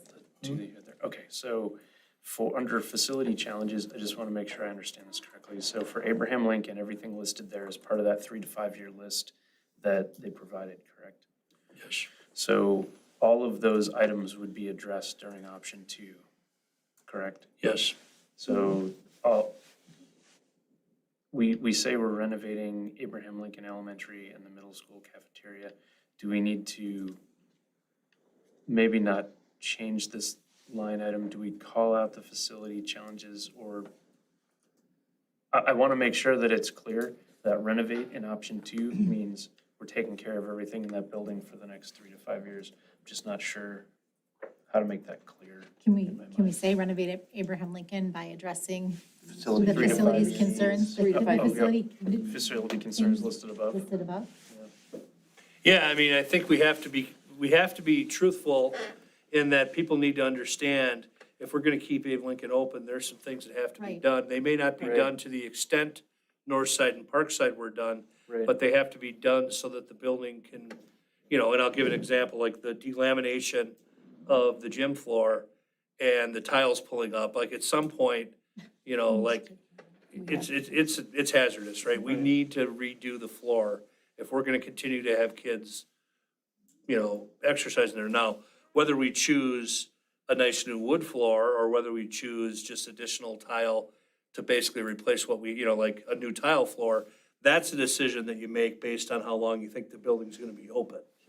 You're not gonna invest in a 20-year floor if you're thinking that you're looking at 3 to 5 years, but you gotta invest in the floor. So that's kind of what we're Right. getting at. And I recall that conversation is, so we're gonna address the 3 to 5 year needs. If the new high school is built, then we're going to keep an eye on enrollment. If what happens with what Ron is describing actually happens and enrollment levels or increases, then I think the board at that time has a different conversation to have about those longer term maintenance needs. But I think it would be fair to put in here and to outline that we'd be addressing the 3 to 5 year maintenance needs for the building Yeah, as I the thi- I part of think this we can- referendum, and we then can that gives us reference room to. what was up there, because the number that they built in would address those major mechanical areas to continue to operate the building, much like we did with Parkside and Northside. Now, Abe Lincoln has a much newer roof than Northside, so we probably won't be replacing the roof, because it just wouldn't, time-wise, be the time to do it. Their exterior is in fairly good condition. We wouldn't have to probably re-site it like we did Northside, but it would probably look more like Parkside, where, all those mechanical systems get addressed. And actually at Abe, because we've had some problems with the electrical phasing in that building over the years, they might actually get some more electrical work done in there than was done in the other two buildings. I have a question. I don't know if you can answer, Rick. I mean, not particularly on the survey, since we only talked about the options. So we only really talked about this one other time. Do you know what the cost was for leaving everything the same and remodeling the high school, just 9 through 12 the way it is? Demolishing Well, it the depends, bad it parts. depends what we mean by remodeling. So it's Demolishing an the bad excellent parts and question. adding on. If you want to make improvements and add on, it's gonna approach these numbers. If you're gonna keep the square footage exactly the same and just fix things, it's gonna be a much lower number, but it's hard to compare. My concern is, what if people just want to keep everything where it is and these don't? Yeah, I don't know, just No, I know what you're curious, saying. You know what I'm saying? Well, I'm just gonna be real candid. I think if both of these ideas are just not embraced in any way, shape, or form, you're probably talking about that being the next step the board would have to talk about is, okay, neither of these ideas garnered enough support. What can we do for either less money or less Something, what if change? they want to keep where the high school is, but they don't like the 7 and 8 there? Right, so we surveyed that last time and it surveyed much lower. So I don't know, Ron, please correct me I if, would say that, yeah, I don't think that's a starter for us, because again, last time I didn't survey well, and I don't think it really seriously addresses the long-term needs of our community. Now, as Rick said, if these two come back and survey very poorly, then the board's gonna have to say, all right, do we run a question knowing that it might likely fail? Or do we lower that and just say, well, we can Band-Aid it, folks, but then in 20 years, you're gonna take the X millions of dollars that you just put into this building and have to be answering this question all over again, and it might not even be 20 years from now, it might be 10 or 15 years from now. And I think if our community says that's what they want to do, then that's what our community wants to do. But I think at first you have to see if they can support that something that's a long-term solution for our community, because, none of our buildings is less than 30 years old, 35 years old almost now with Parkside. If you push that further down the river, the next time you're asking that question, none of our buildings will be less than 45 or 55 years old. And then suddenly you have to address like half of your district, right? Because at that point in time, what's the middle school like, right? Do one of the elementaries have to be replaced? And then suddenly your question is going to be that much higher. And so at some point in time, we need to get an anchor in our district that we can say, yep, we can rely on this part of our district for decades to come. And that's not going to be an expense we're going to have to deal with year in, year out, because otherwise it all just starts piling up on you. You can't address 4 or 5 buildings at the same time at some point down the road. You have to make sure that you're systemically making some changes and revisions and keeping up to date. And, right now that looks like it's our high school that we have to make sure that we're set with for many years to come. and I've said this to the board many times, if you go by the textbook, you replace you replace a building every 20 years. If you got 5 schools, that's a 100-year process. If you got 4 schools, it's an 80-year process. But there are many districts that's how they do facilities, is that every 20 years, there's a new school. The wisdom in that is that it provides you a long-range plan. However, you have to start with something being new in order to do it. Otherwise, it never really comes to that. So, there's a lot of different ways to approach facilities, but our facilities are old, and we've made improvements to them, and the improvements have made them better. I mean, I don't think you can't walk through Parkside and say that it's not better than it was 5 years, 10 years previous to it. But it's not new. And we'll be able to say the same for Northside, we'll be able to say the same for the middle school. So, I mean, I think this is giving the community an opportunity to weigh in on, is there value in something new? Or is there value in trying to reduce the number of sites and stay with familiar landscape, familiar property, familiar layout in the community? If both of these survey well, then I think the board has lots of discussions ahead of them. If both of these survey poorly, I think the board has lots of discussions ahead of them. If one survey is better than the other, it certainly pushes the board in a direction. So that's what I hope we're getting to with this, is that I hope that ideally we would get a direction to move. But even if we get support for 2 concepts or absolutely no support for 2 concepts, it at least tells us where things are. So either way, I think we benefit.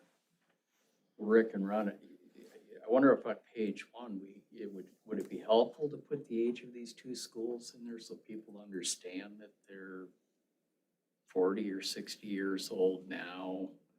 And maybe a statement that, good planning,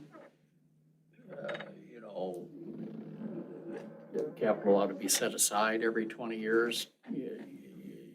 There's some kind of a rotating program, a revolving program. Yeah, when we talk to addressing that one statement about our 2 oldest buildings, I think that'll be some conversation with Bill as to, he'll probably want to rewordsmith it somehow, and so we might have to approach some of that. I didn't know how old they were. Yeah, the high school gets difficult, right? Because there's, 2 parts of it that were built in the 50s. There was one part, I think, that was the early 70s, and then there was the part that was built in 97. So it's had 4 iterations, but I mean, you know, much of the building was 50s, right, construction. I mean, I just think it would be good for people to know that. And, Who didn't grow up here, I don't know. well, right, and it's funny you talk about that, but also, I mean, some of that, you know, for some people, it's like, oh, it was built in the 50s, that wasn't that long ago, right? They're like, oh, yeah. But then we actually have some classes that come through, it's like on their, you know, ex reunion, I'm trying to remember that one class came through, what, 7, 8 years ago, it's like their 50th at that time, right?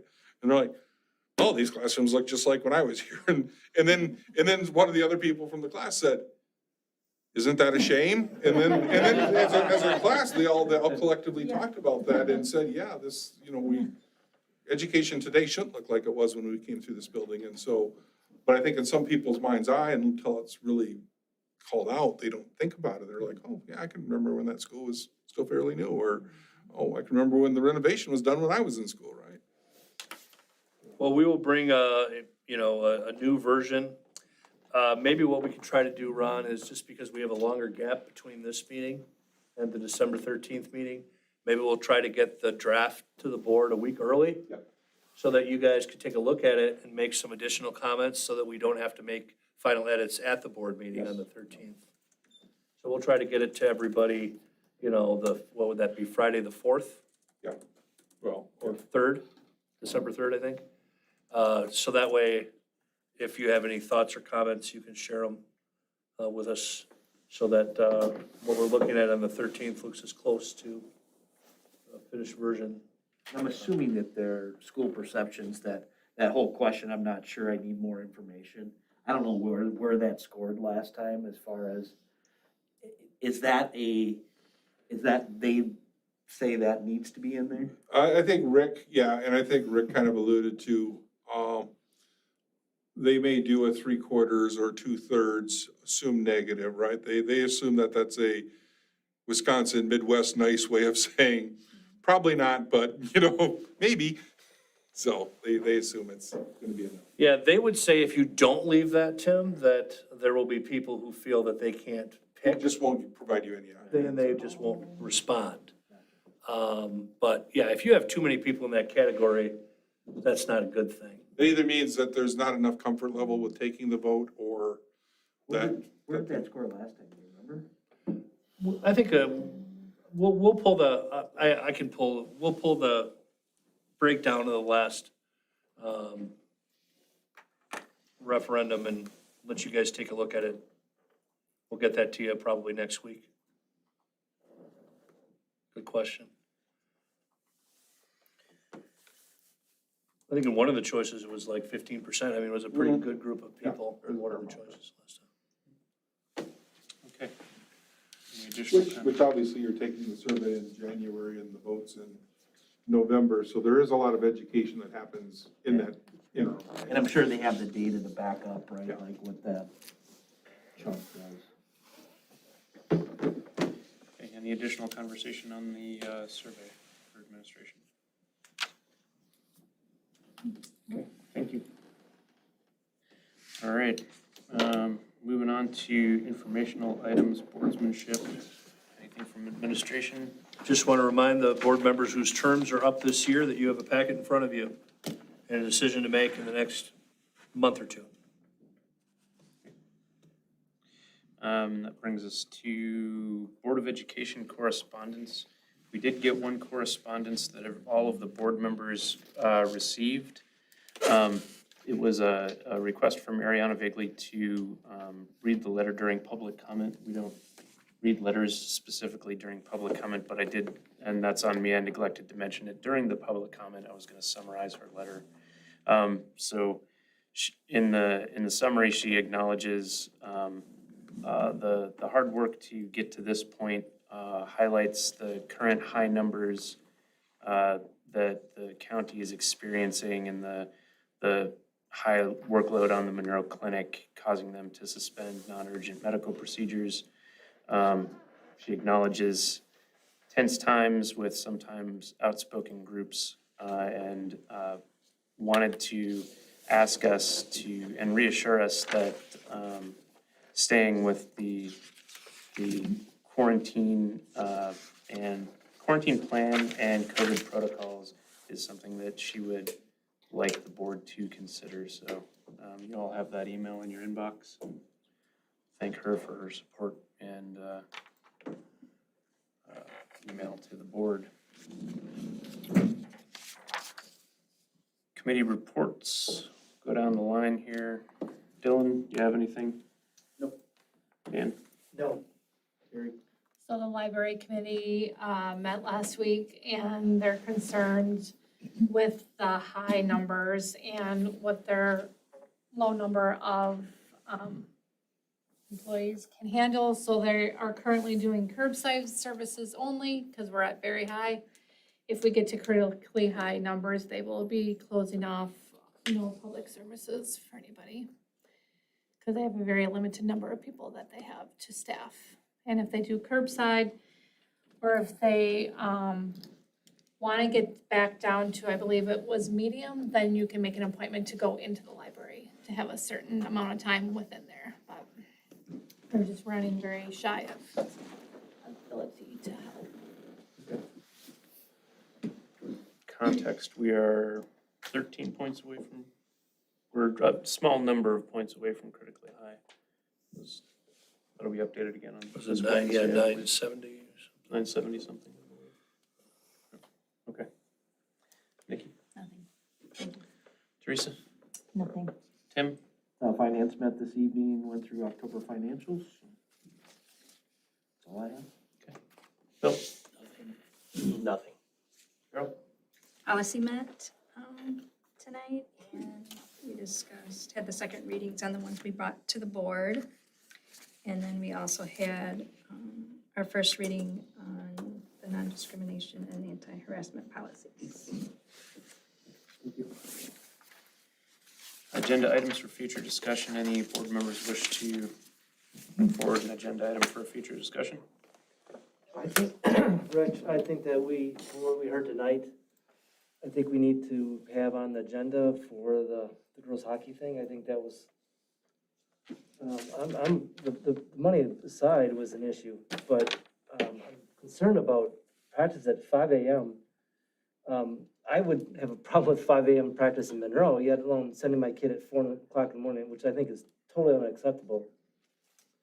So I think that we need to have a discussion about the program, its future, and maybe lodging some sort of objection or something to, I just don't think that's reasonable. And I'd like to maybe have the athletic director or someone's here in some visual format or something. I just don't think it's appropriate. Discuss that with administration and see if that's something that we can bring forward. Anybody else? Okay. Liaison reports, Mr. Dixon, anything for us? I don't think so. Okay. All right. Good enough. Nobody here from the press this evening, so. Awesome. Good job. All right, so we're gonna go into closed session next. It'll be a closed session for Wisconsin statute 19.85, paren 1, paren F, considering financial, medical, social, or personal histories or disciplinary data of specific persons, preliminary consideration of specific personnel problems, or the investigation of charges against specific persons, except where paragraph B applies, which, if discussed in public, would be likely to have a substantial adverse effect upon the reputation of any person referred to in such histories or data, or involved in such problems or investigations, to wit, medical information of an employee. I would entertain a motion if somebody would like to make it. I'll make it. Okay, at 9:13, I have a motion by Cheryl I'll second. and a second by Teresa.